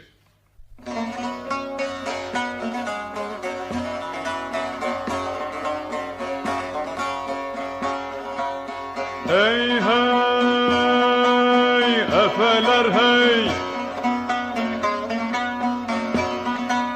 bineyim artıma inem kozana, Hak yardım eylesin yoldan azana.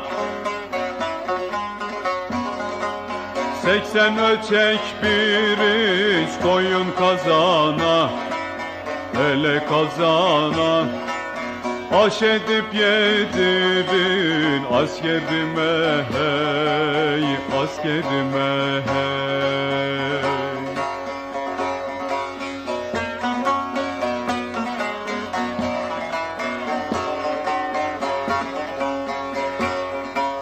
Hey hey efeler hey,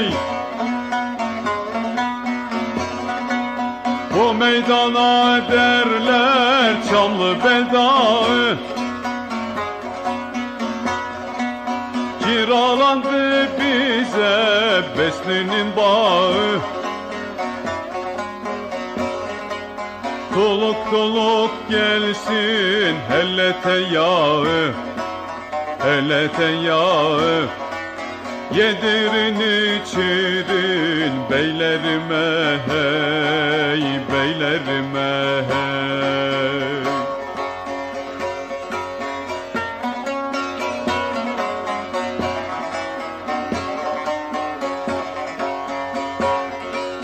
Hey hey efeler hey, Koç Köroğlu'm bilir öz babasını. Koç yiğit arzular hep sılasını. 120.000 kile kıraç arpasın, hele arpasın. Yedirin Yavuz atlara atlara, hele atlara. Beylerim, askerlerim, koç yiğitlerim. Allah'a ısmarladık sizi, duadan unutmam bizi. Hadi bahçıvanbaşı, yönümüz batı. Gelirim ağam, gelirim. Yolun açık ola, seferiniz uğurlu ola, hayrola.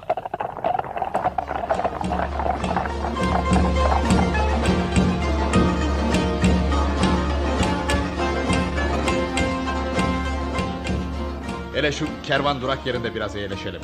Atlara su verelim, yem verelim. Ne o? Bakarım hiç ağzın açılmaz bahçıvanbaşı. Dilini kiraya mı verdin? Yok ağam. Sana sorarım, dilin kirada mı? Sana bir şey dediğimde karşılığı neden gelmez? Aman ağam, kusura bakma. Ben Göksu'da bir halt yedim, Aksu'da ağzımı yıkamaya giderim. Hele söyle, bu ne demektir? Ne Ayvaz'ı tanırım, ne Üsküdar'ı bilirim. Ha? Bilmezken bilir gibi konuşur, başımı da derde sokarım ben. Ya. Heh. Şimdi anlaşıldı. Madem böyle, hadi sen geri dön. Ben yalnız giderim. Sağ ol ağam, yolun açık ola. Tanrı işini rast getire.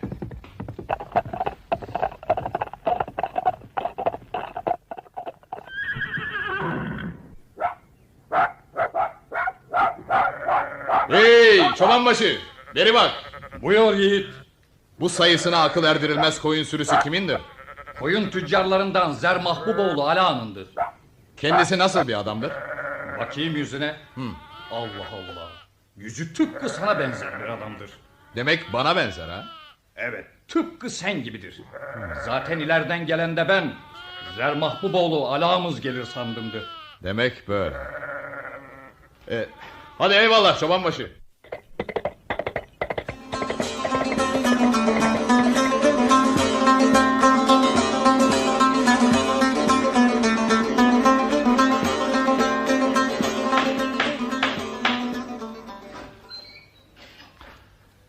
Evladım, baban nerede? Babam mı?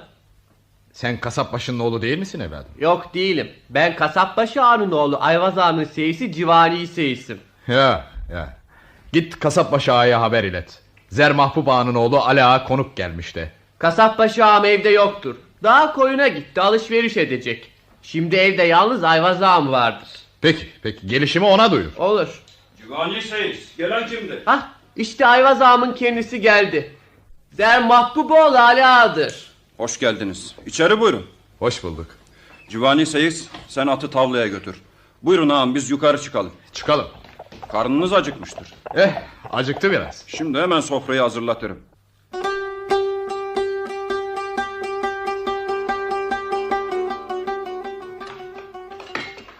Doymadınız ağam. Bir sofra daha hazırlasınlar.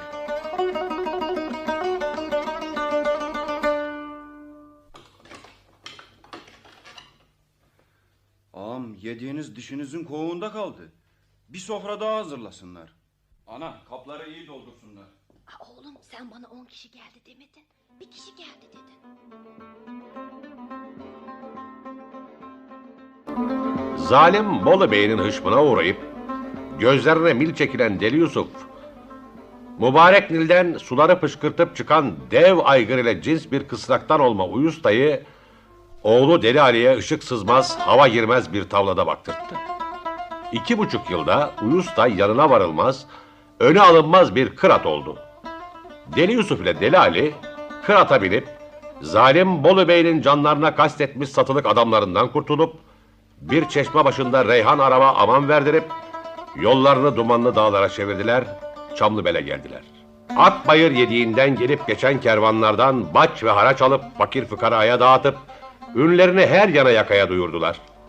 Bunlara Deli Hoylu Cidalı Kenan, darı değmez, kabre sığmaz, eceli yakın, canı cebinde, tepedelen, demir kıran atlı yiğitlerin erleriyle gelip katılışıyla Köroğlu adı aldı yürüdü. Dara düşenler, yoksul kalanlar hep onu anar oldu. Çamlıbel'deki has bahçesinin bahçıvan başısında 9. binbaşı yapan Köroğlu'nun yüreği, yakışıklı, yiğit bir erkek kardeş sahibi olmak ateşiyle yanar, gece demez, gündüz demez, böyle yetişkin, olgun bir erkek kardeş arar idi. Son binbaşısı bahçıvanbaşı ona bir duymuşluğunu anlattı ki, Üsküdar'da oturur kasapbaşının oğlu Ayvaz, düşte bile görülemez bir delikanlıdır ve de tam aradığı, özlediği gibidir. Bunun üzerine Köroğlu, kırata atlayıp, kendisine Zer Mahbuboğlu Ali Ağa süsünü verip, Üsküdar'a varıp, kasap başının kapısını çalıp babasının evde bulunmadığını öğrenip Ayvaz ile tanışıklık kurdu. Ayvaz ise hiçbir şeyden kuşkulanmayıp bu her kapıdan girmez, doymak bilmez tanrı konuğunu o gece konağında güzelce ağırladı. Eni boyundan artık koca yiğit Köroğlu demişler. Bir oturuşta 7 batman pirinçten pilavı, 7 koyunun budunu yer, 7 fıçı şarap içerdi. Şimdi görelim bakalım Yiğit Ayvaz'ı kardeşliğe razı edip kırata bindirip alıp götürmek için neler der, ne oyunlar eder.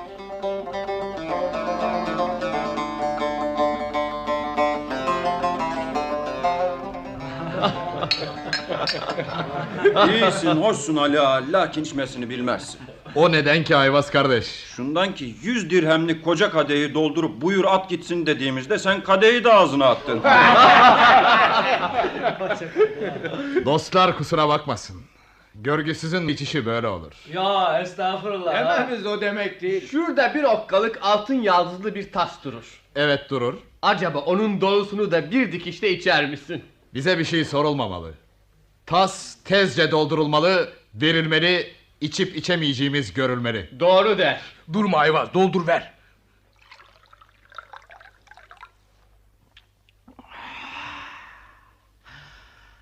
Eyvallah Ayvaz kardeş. Sunduğun zehir olsaydı bize gene iyi gelirdi. Ya bu ne iştir? Bir dikmiş tas boşalmıştır. Yaman ki nasıl yaman? Biz mi onunla eğleniriz, o mu bizimle eğlenir, anlaşılmaz bir iştir. Ali Ağa. Buyur Ayvaz kardeş. Bana merak oldu. Elinden gelen başka bir eğlence var mıdır? Nasıl bir eğlence? Şöyle. Bizler gibi bir mecliste oturan, meclis gören, elden, dilden, telden bir şeyler çalar söyler. Sende bunlardan yok mudur? Hah, anladım. Benim sazım kör divani perdeye bağlıdır. Siz bu perdedeki sazdan bir şey anlamazsınız. Şu duvarda asılı kirazdan yapılı sedefli saz kimin ola? Ayvaz'ındır. Benimdir. Elimize geçerse bilinmez. Belki diyecek bir şeyler gelir dilimizin ucuna. Buyur çal öyleyse dinleriz.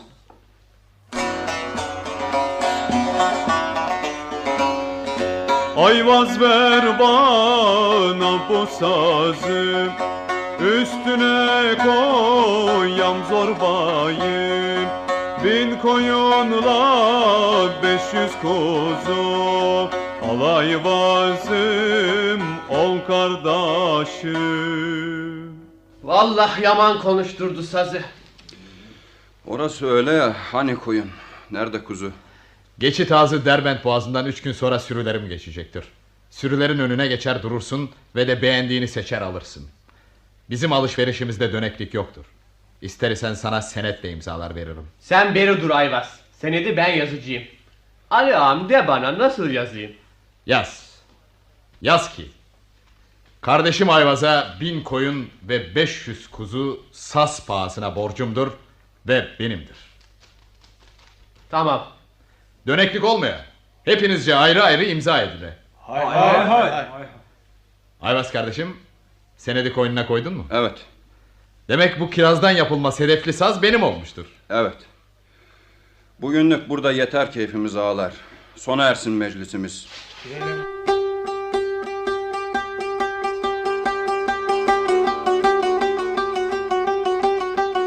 Üsküdar'da birkaç gün daha geçiren Köroğlu, Ayvaz'la cirit yarışmasına girdi. Ve fırlattığı ciridi kalın ağacın bir yanından sokup öbür yanından çıkartmakla delikanlının aklını fikrini şaşırttı. Bir iddia üzerine havaya fırlatacağı ciridi 3 saat havada tutacağını söylemesiyle buna inanmayan ve düşeceği yeri görmek isteyen Ayvaz'ı Kırat'ın terkisine alıp tozu dumana katıp Çamlıbel yolunu tuttu. Yollarını kesmek isteyen Reyhan Arap, Ayvaz'ın öz dayısı olurdu. Gel gelelim, Yiğit Ayvaz'ı alıp götürenin vaktiyle kendisine Sümbüllü Pınarbaşı'nda tövbe verdiren Koç Yiğit Köroğlu olduğunu tanıyan Reyhan Arap, Kasapbaşı'ya boşuna peşine gitmeyiniz, Köroğlu'nun peşinden gitmek iyi sonuç vermez, hem de ona yetişilmez deyip adamları bu işten geri döndürdü. Köroğlu ile Ayvaz günlerden bir gün Çamlıbel'e vardılar. Köşkün bahçesinde sofralar kuruldu, kuzular çevrildi. Ayvaz'ın gelişi şerefine büyük şölenler verildi. Ve Ayvaz o günden sonra Köroğlu'nun öz kardeşi yerine geçip saygısı ve terbiyesi ve yiğitliğiyle herkesin gönlünü kazandı.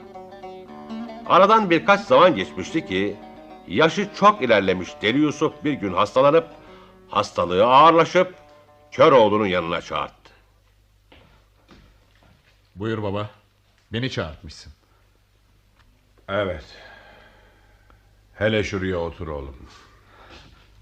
Kendini iyi görmüyor musun baba? Evet oğlum, iyi görmüyorum.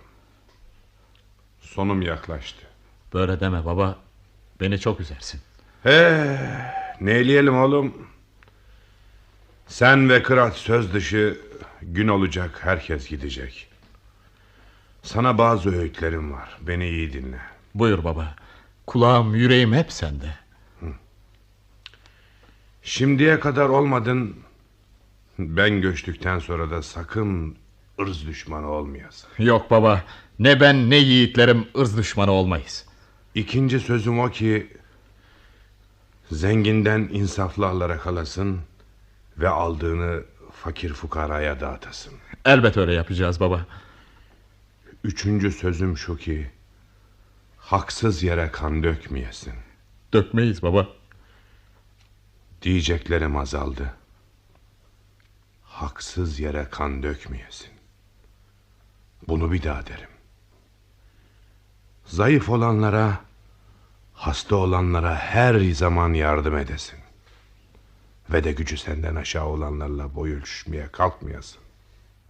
İşte oğlum, daha ötesini senin yüreğine, vicdanına bırak. Baba. Benim babam.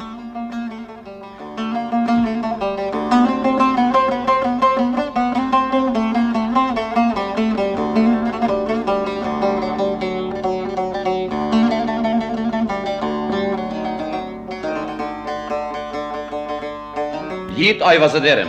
Uğurlar olsun. Eyvallah, sağ ol Hoylu ağam. Sabah alacısında böyle hızlı hızlı nereye? Köroğlu ağamı görmeye giderim. Bakarım telaşın büyük. Evet büyüktür. Yetiştireceğin söz önemli olsa gerek. Hoylu ağam, önemli midir değil midir bilemem. Ona diyeceğini daha önce bana diyebilir misin? Neden diyemeyim? Akbayır Gediği'nin haratçı başçısı bugüne bugün sensindir ve de Köroğlu ağamızın sağ kolusundur. Senden gizlimiz saklımız olabilir mi ki? Varıp diyeceğim şudur. Üsküdar'dan Kasapbaşı babamla Reyhan Arap dayım beni almaya alıp götürmeye gelmişlerdir. Demek bizi yüzüstü koyup gidici olursun öyle mi? Yok.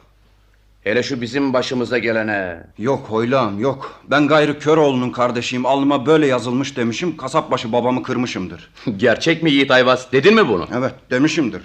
Çamlıbel bundan böyle benim de meskenimdir. Delilerin cümlesi silah arkadaşlarım, can yoldaşlarımdır. Üsküdar'a dönüp de dükkanda et kesmek ne demektir? Aslan yatağından kaçıp fare yuvasına girmek demektir ki niyetimiz Köroğlu ağamızın yanına varıp elini öpüp ona bunu söylemektir. Ya peki Yiğit Reyhan Arap ne der bu işe? Bir şey demez. Burada bizlerle kalıcıdır. Çok iyi, çok iyi. Köroğlu ağamız bunları senden duyan da çocuk gibi sevinecek. Ben de köşke bu yüzden seyirtirim ya. Seyirtirsin, lakin onunla hemen konuşamaz. Neden? Yanına her zaman kolay varıp girdiğim Köroğlu ağamla aramda yeni bir engel mi vardır? Engel demem doğru olmaz. Ya peki nedir? Köroğlu ağamızın bir huyudur ki bilmekte fayda vardır. Başına bir yıkım gelende ya da önemli bir işe karar vermek üzere çok içende 3 gün yüzü koyun yatar Köroğlu ağamız. Hiç kalkmaz, yemez içmez, kimseyi görmez. Babasının ölümü de bir yıkım olmuştur. 2 gündür yemeyip içmeyip, kimseyi görmeyip yüzü koyun yatmakta olup daha kalkmamıştır. İyi bildirdin Hoylu ağam, anladım. Varıp başucunda beklerim. Hem de beklemelisin. Gözlerini açar da ilkin seni görürse dünyalar onun olur.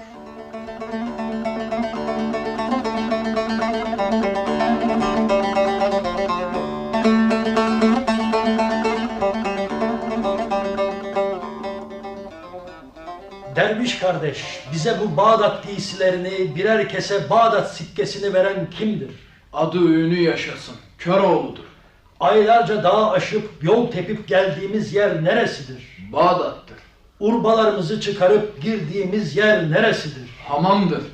Ya içeride tepemizi suyu kurnayla döken, eşeğin yem torbasından büyük bir keseyle kir çıkartayım derken kemiklerimizi kıracak olan insan azmanı kimdir? Dellek Deli Hasan'dır. Bu adama bahşişini verdin mi? Evet verdim. Ne dedi?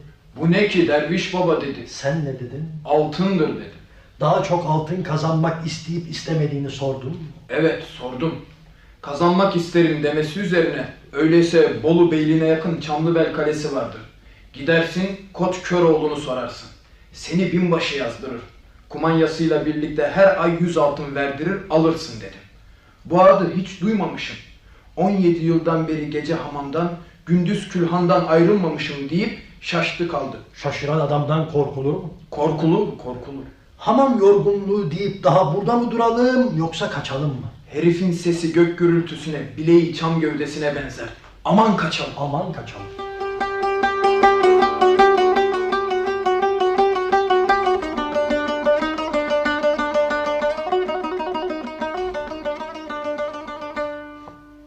Köroğlu! Köroğlu! Köroğlu! Dışarıda bu aygır gibi bağıran, beni soran kimdir? Aramandan, Karaman'dan, 4 iklim 5 bucaktan sonra soruştura gelmiş insan azmanı biridir. Çağır Ayvaz kardeş. Gelsin görelim. Yabancı gel buraya. Ben mi? Çamlıbel'in yabancısı değil misin? Evet, yabancısıyım. Öyleyse ben mi diye ne sorarsın? Yabancılığımı hemen bildin. Demek Köroğlu sensin. Gel gir içeri. Köroğlu içeridedir. Merhaba. Köroğlu hanginiz? İşte benim. Dileğini söyle. Beni bir binbaşı yazasın. Kumanyamı ve aylığımı veresin derim. Adın nedir? Hasan'dır. Nerelisin? Bağdatlıyımdır. Vukuatın nedir? Ne vukuat? Sen vukuat bilmez misin? Yo, ben öyle ince sözlerden anlamam. Benimle konuşacaksan açık konuş. Türkçe konuş. Yani birinin kızını mı, ırzını mı aldın da buraya kaçtın? Yo, öyle şeyler bizde bulunmaz. Yoksa birinin parasını mı çaldın? Yo, herkes bizim için mi kazanır? Güzel, iyi. Adam mı öldürdün? Yok, kimsenin burnunu kanatmamışım. Ona yok, buna yok. Peki senin bilgin, hünerin ne ola? Benim hünerim adamın sırtından oklava gibi kir çıkarmaktır. Hele şu binbaşım olacak adama bakın nereye. Cellat! Al bunu gözümün önünden. Götür işini bitir. Baş üstüne Köroğlu ağamız. Hadi düş önüme yürü. Ben senin gibi iri yarı ille ve lakin senin kadar ödlek adam görmedim. Aslın kadın mıdır nedir be? Vah bu benim başıma gelenlere. Elim kadın kanına bulaşacak. Yürüme dur. Peki cellat ağam, sen bilirsin. Yürek size acınmaz ya, acıdım bir kere oldu. Sorayım, sesin gür müdür? Gürdür, iyidir cellat ağam. Hadi öyleyse Köroğlu'nun kulağını gidesiye sesleneceksin. Ayvaz başı için diyeceksin. Ayvaz başı için, Ayvaz başı için, Ayvaz başı için. Kimdir bu bağıran? Benim Koç Yiğit ağam, demin cellada verdiğiniz adamdır. Peki, alın getirin şunu. Baş üstüne.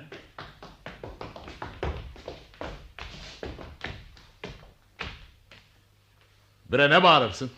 Aman ağam, Ayvaz başı için canıma kıyma. Peki, Ayvaz başı için bağışladım seni. Otur. Gece karanlığı basanda Akbayır yediğine varacaksın.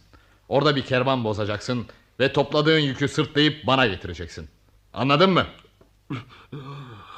Anladım Köroğlu ağam, anladım.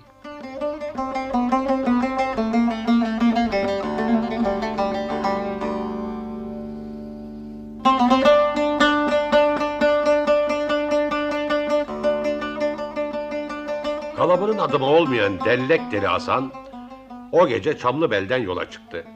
Gel gelelim ıssızlıkla, karanlıktan pek ürküp geri dönüp Kırat'ın bağlandığı ağıra sığınıp bir gübrenin içine sindi. Kırat'sa bundan huylandı. O sırada Bolu Bey'in Tepedelen atlı bir adamı Kırat'ı çalmaya gelmişti. Atına ne oldu diye bakmaya gelen Köroğlu Tepedelen'e rastlayıp ne aradığını sordu.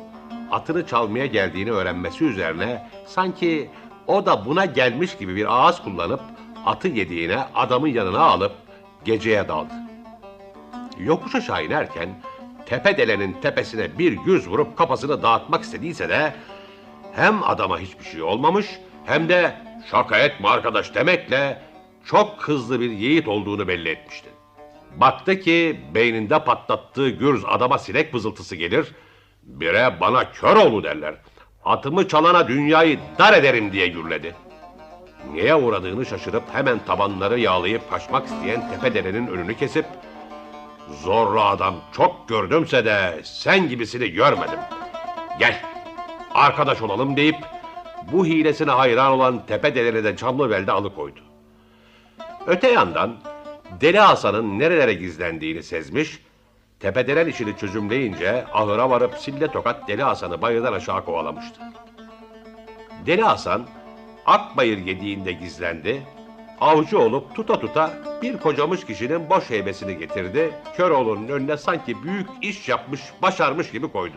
Ayvaz'la birlikte heybeyi karıştıran Köroğlu, dürülü bir kağıt açılınca içinden çıkan tasvirde Gürün elmasından daha kırmızı yanakları, Bertiz kirazından daha koyu renkte dudakları, mestü mahmur gözleri, ok gibi kirpikleri, alaceylan gibi endamı olan Bolu Bey'i Ahmet-i Şerif Bey'in kız kardeşi Şirin Döne'yi gördü.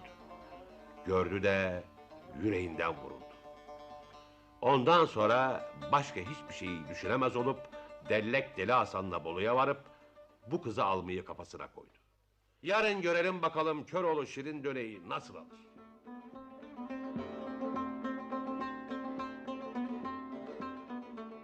O zamanlar Bolu'da eşiktekine beşiktekine yaka silktiren bir bey hüküm sürerdi ki at bakımından anlayışıyla ün kazanmış Deli Yusuf'un gidip ta Mısır'dan getirdiği tayı uyuz ve cılız bulup bu yiğidin gözlerine kızgın mil çektirmiş idi.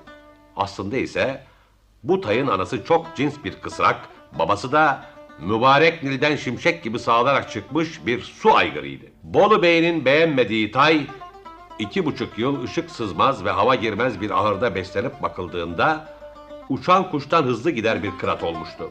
Deli Yusuf ile oğlu Ruşen Ali, uyuz tayın yel yetişemez bir kırat olduğunu duymakla peşlerine adam salıp yakalatıp öldürmek isteyen Bolu Bey'in aman vermezliğinden kurtulup Çamlıbel'e ulaştılar. Kırat ile Ruşen Ali Çamlıbel'de 40 pınardan süzülüp akan ab hayattan içip ölmezliğe eriştiler. Ve baba sözünden hiçbir zaman çıkmayan Ruşen Ali, Akbayır yediği denen kavşak yerinde gelip geçen bütün kervanları durdurmaya, kiminden haraç, kiminden ondalık ve kiminden bac almaya ve adını sorana Köroğlu'yum demesiyle Köroğlu adını 3 yıl uzaktaki Çin-i Maçin ülkelerine kadar yayıp duyurmaya başlamış idi. Köroğlu askerleri arasına daha sonra Deli Hoylu, Cidalı Kenan, Darı Değmez, Kabre Sığmaz, Tepedelen, Demir Kırar adlı ünlü pehlivanlar katılmakla bunlar Köroğlu'nun binbaşıları oldular. Yüreği bir erkek kardeş özlemiyle tutuşan Koç Ceyit Köroğlu, Üsküdar'da kasapbaşının oğlu Ayvaz'ı da alıp Çamlıbel'e getirmiş ve bu arada babası Deli Yusuf'u kara toprağa vermiş idi. Bolu Bey'in güzelliği delilere destan kız kardeşi Şirin Döne, daha tasvirine ilk bakışıyla onun yüreğini ağzına getirmişti. Dellek Deli Hasan'la Bolu'ya varıp Döne'yi görüp Çamlıbel'e alıp getirip 40 gün 40 gece düğün dernek eylemek niyetiyle yola çıkışı işte bunun üzerinedir. Şimdi görelim bakalım Köroğlu Şirin Döne'yi görebilir mi? Görür de Bolu Bey'in pençesinden koparıp getirebilir mi? Pehlivanlar, nedir aradığınız? Tanrı misafiriyiz bacı. Şu uyuz beygir ve bizler için başımızı sokacak bir yer ararız. Ey gidi, beni başı bana yetmez. Hasan. Buyur Köroğlu. Sus, bağırmadan usul konuş. Ver şu altın dolu heybeyi bana. Buyur ağam, heybe iştedir. Bacı, kapıyı araladın. Temelli aç da birbirimizi görelim, tanıyalım. Çil çil altın sesini hiç bilmez değilsin ya. O kadarını biliriz. Bildiğin ve sevdiğin bir şeyi avucunun içinde görmek istemez misin? Kim istemez? Buyurun ağalar, buyurun. Gecenin bu vaktinde gelmişsiniz. Geri döndürmek olmaz. Şöyle atımızı koyacak bir yerinde var mı? Var, neden olmasın? Şu boş sundurmanın altına çekiver. Çek götür hayvanı, bağla Hasan. Olur. Karanlıkta hiçbir yer görülmüyor. Basacağım yeri göremiyorum. Kafam bir yana toslamıyor. Koca kafanı eğersin, kendine ata teslim edersin. O bağlanacağı yeri senden iyi bilir. Şurada bir çıra parçası olacak. Ha? Dur yakayım. Eyvah. Böyle 3-30 yaşlı, kazma dişli, kurbağa belli, kalın enseli, burnu dolma kabağı, suratının çukurlarına kabuklu yumurta sığacak bir koca karıyı da ilk görmekteyim. Bir şey mi dedin ha? Hayır, sen işine bak. Bize yol göster. Çıra kararıp sönmeden merdivenlerdeki eksik tahtaları atlayıp gelin peşimden. Geliriz. Yiyecek bir aşın var mı? Sizin gibi ağalara o da var.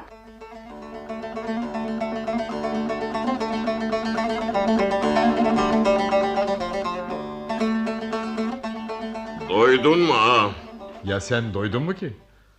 Vallahi 6 yumurtadan yapılmış kaygana, 2 dal maydanozlu, birkaç baş soğan, birer avuç tuz biber, 6 tane bir haftalık kül rengini almış darı bazlaması neye yeter? Dişimin kovuğuna bile gitmemiştir. Şimdi çek kocuğunu başına, uyumaya çalış. Karnı aç bir adamın uyku nasıl tutsun? Hele şuna, bıraksak utanmadan çocuk gibi ağlayacak. Sana yat uyu deriz, duydun mu? Duydum ha, duydum. Sabah olan da heybeden 5 altın alır çarşıya çıkarsın. Yükleyeceğin yiyeceği yüklenir gelirsin. Buyurun, bu çeşidi başımız üzeredir. Bize bu koca karıdan hayır yoktur. Yemek pişirmekten hiç anlar mısın? Anlamaz olur muyuz? Anlarız elbet. İyi, pekala.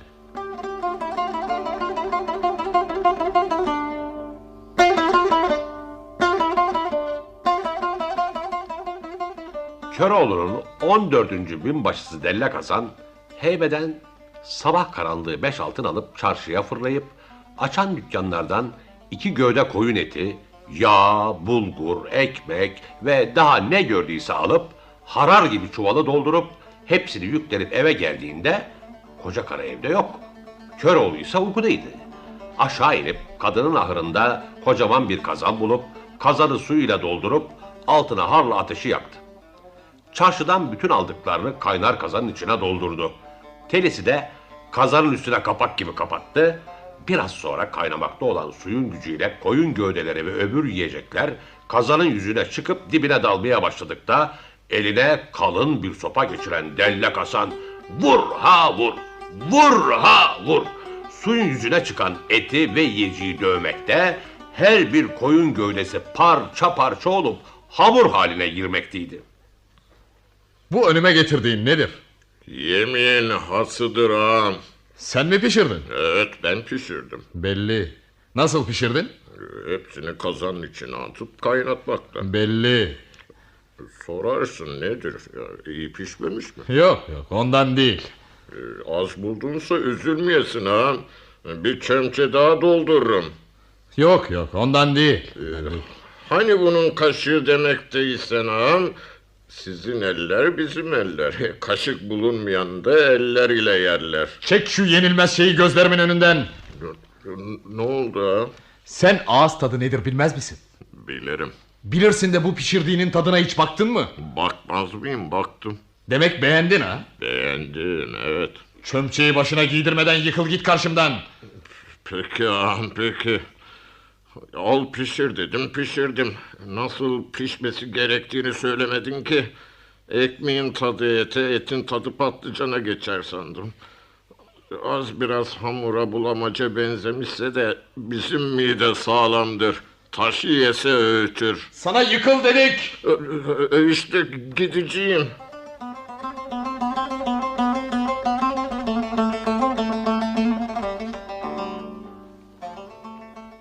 Sabahtır evde yoksun. Gel bakalım bacı. Hoşbeş için komşuya gitmiştim. Dün gece adını sorup öğrenemedik. Ayşe'dir. Ayşe bacı, sen bize bir iyilik ediver. Sonra gel benden bahşişini bol bol al. Nasıl bir iyilik? Bak, gördüğün Hasan benim kardeşim. Hatta kardeşimden de ileridir. Lakin az biraz budaladır. Her yiğitin bir eksik yanı olsa gerek. Doğru dersin. Onun eksiği de işte bu.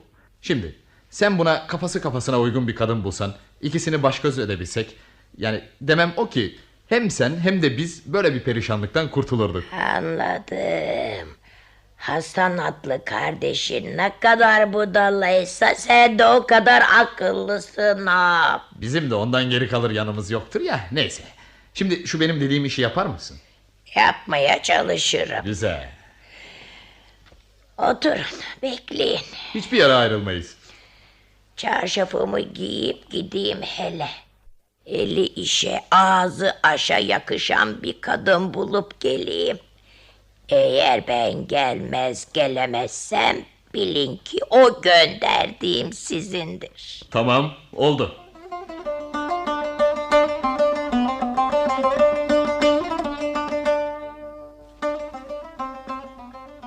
Cadı karı oradan ayrıldı ve öbür odadaki sandığının başına geldi. 40-50 yaşındaki cahillik zamanında giymiş olduğu elbiselerinden bohçalayıp hamama yollandı. Çağırdığı 2 natır 2 saat uğraşıp bunu parlayacağı kadar parlattılar.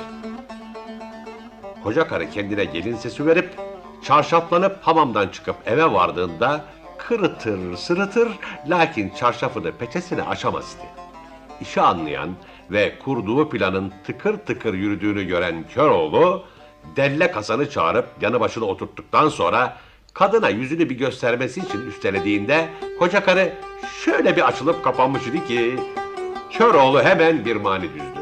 Ağzında dişi çürümüş, altında koşu çürümüş, hamamdan çıkmış yürümüş, taze gelin cilvesi var. Gelin bunu biri dönder, görmedim böyle bir mundar. Yastık, yorgan, eski minder, bir kat yatak örtüsü var. Bir kazan var, bir de kapak. Bir sahan var, bir de tabak. Ne zengin bu koca köpek, boyunca bir aynası var. Hasan, bu gelin ne gökçek. Yanak derler burçak burçak. Başında var türlü çiçek, kulağında küpesi var. Gelin dişlerin kovuk, gözlerin buzdan soğuk. İnek, dana, horoz, tavuk, bir güzel berhanesi var. Naz eder yüzünü açmaya, gelmiş mert yiğit koçmaya. Her sabah çorba içmeye bir çuval tarhanası var. Damdan örümcek salınır, 40 yıllık zebil bürünür. Komşular sana yirinir, gül yağından kokusu var. Gelmiş bana el etmeye, akıl baştan alıp gitmeye, Köroğlu'nu aldatmaya elinde al kınası var. Tüh, ben gibi bir kadınla demek alay edersin. Bak hele, ben gidip size haber vereyim de görün gününüzü. Kavra şunu. Kavra, sıkı tut şu koca karıyı Hasan. Ay değme. Ağam daha elimi sürmeden bağırır. Sen onun yerinde olsan, senin de oyunun ortaya çıksa sen daha çok bağırırsın. Yok vallahi. Koca karı dur, geç şu yana otur bakayım. Kolumu kopardın. Dilerim senin de kolun kopar. Tut çeneni, karışmama. Ağam be, bütün gece ne olacak bizim halimiz? Uyumayacaksın. Gözünü 4 açıp buna odadan dışarı adım attırmayacaksın. Ben yatıyorum. Hadi göreyim seni. Demek gözümü kırpmayacağım. Evet, kırpmayacaksın.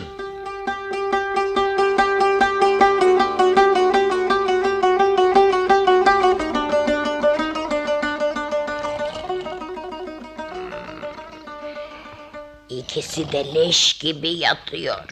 Şuradan sıvışayım. Bre Hasan! Bre Hasan! Kimdir seslenen? Kalk! Koca karı nerede? Hangi koca karı? Elinden kaçırdın da daha sorarsın. Kalk, aşağı indi. Kapıyı açıp savuşmadan yetiş, yakala şunu.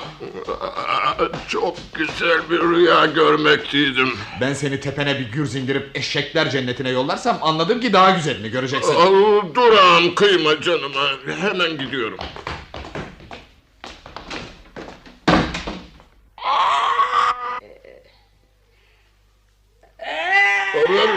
Dur koca karı, dur. Eleme bana. Dur. Ne yaptı bu öküz kafalı? Öldürdü mü koca karıyı? Öldürdüyse bütün işler bozuldu.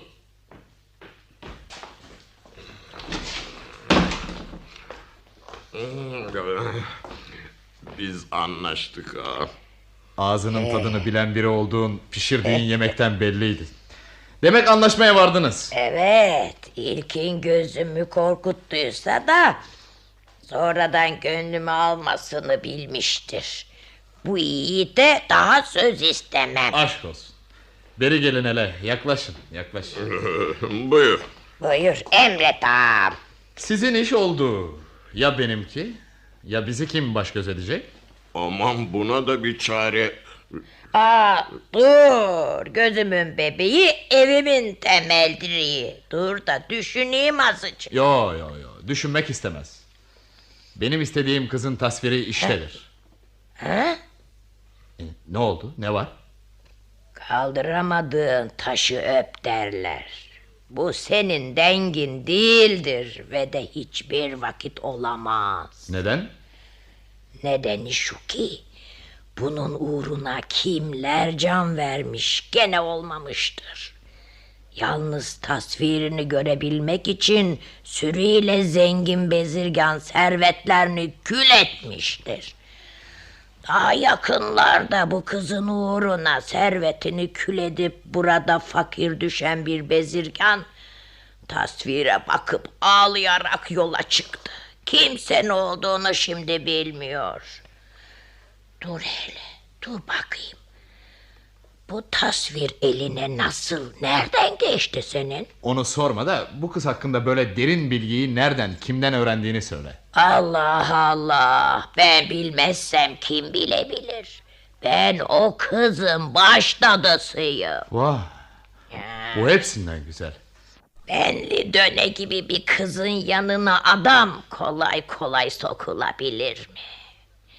Konağındaki odasına varmak 3 ayrı kapıdan izin ister. Gözünün kaşının görülmesi şu yana, sesini duyabilmek için insanoğlunda baht ister. Sen şimdi benli dönenin yanına varıp boynun büküp gayet üzüntülü, kaharlı duracaksın. O sana elbet bu üzüntünün nedenini soracaktır. Sen de sen olup diyeceksin ki bir oğlum var idi ve 7 yaşındayken terk-i diyar eyleyip kayıplara karışmış idi. Şimdi dünyayı gezmiş dolaşmış, 40 yaşına varmış olarak birkaç gün önce çıka geldi. Öyle falcı, öyle bir remilci olmuş ki kayıptan, olmadık şeylerden haber vermekte. Bunlara dayanamayıp beni görmek, falına baktırmak isteyecektir. Sen de beni yanına alıp götürürsün. O zamana kadar derviş kılığına gireceğim. Saraya kadar götürebil, ondan ötesine karışma. Peki, dediklerini yapacağım. İnşallah başım derde girmez. Heybedeki altınlara gelince sözün söz ya. Sözdür, evet.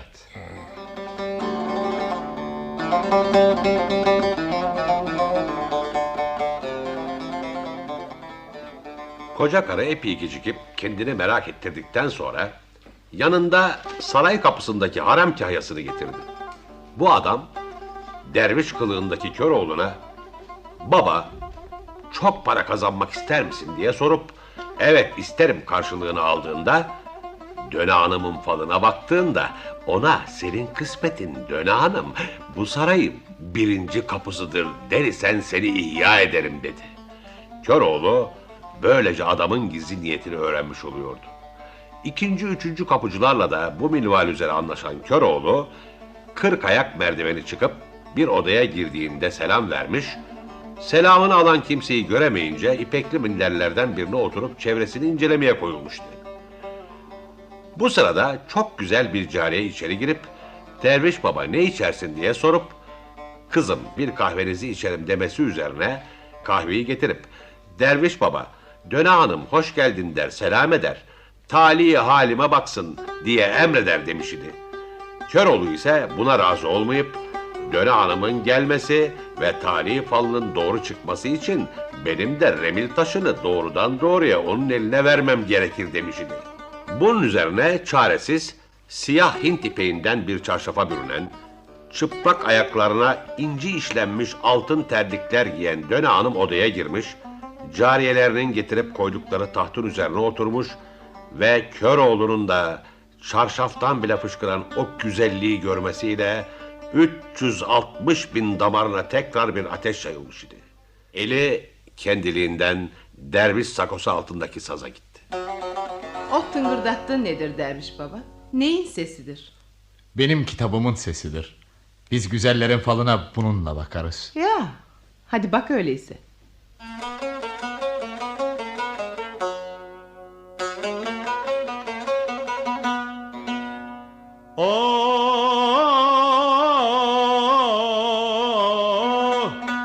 Selam verdim selam almaz. Hele babam selam almaz. Selamın kadrini bilmez. Ellerin terkime gelmez gelmez. Hele de gelmez.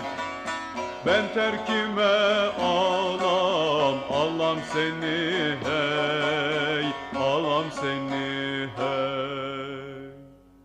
Ya söylediğin sözlerin nereye değdiğini anlamıyor musun? Nasıl anlamazmışız? Anlıyoruz ve anlatıyoruz.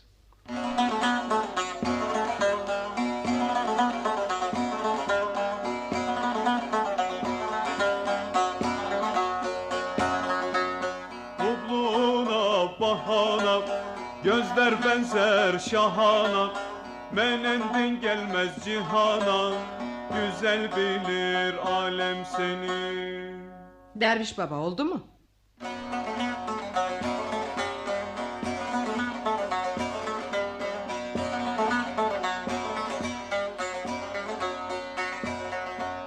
Güllüdür çamlı beldağı, at üstünde yiğit tağı.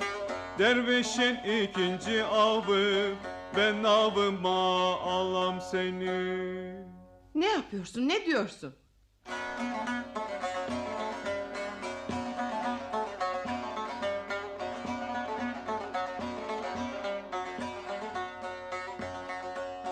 Bak güzelin dalgasına, can dayanmaz cilvesine. Ben dervişim odasına, ben odama alam seni. Kızlar, alın bu ne dediğini bilmez dervişi bahçedeki mahzene atın. Yürü bakayım yürü. Şimdi seni kapat.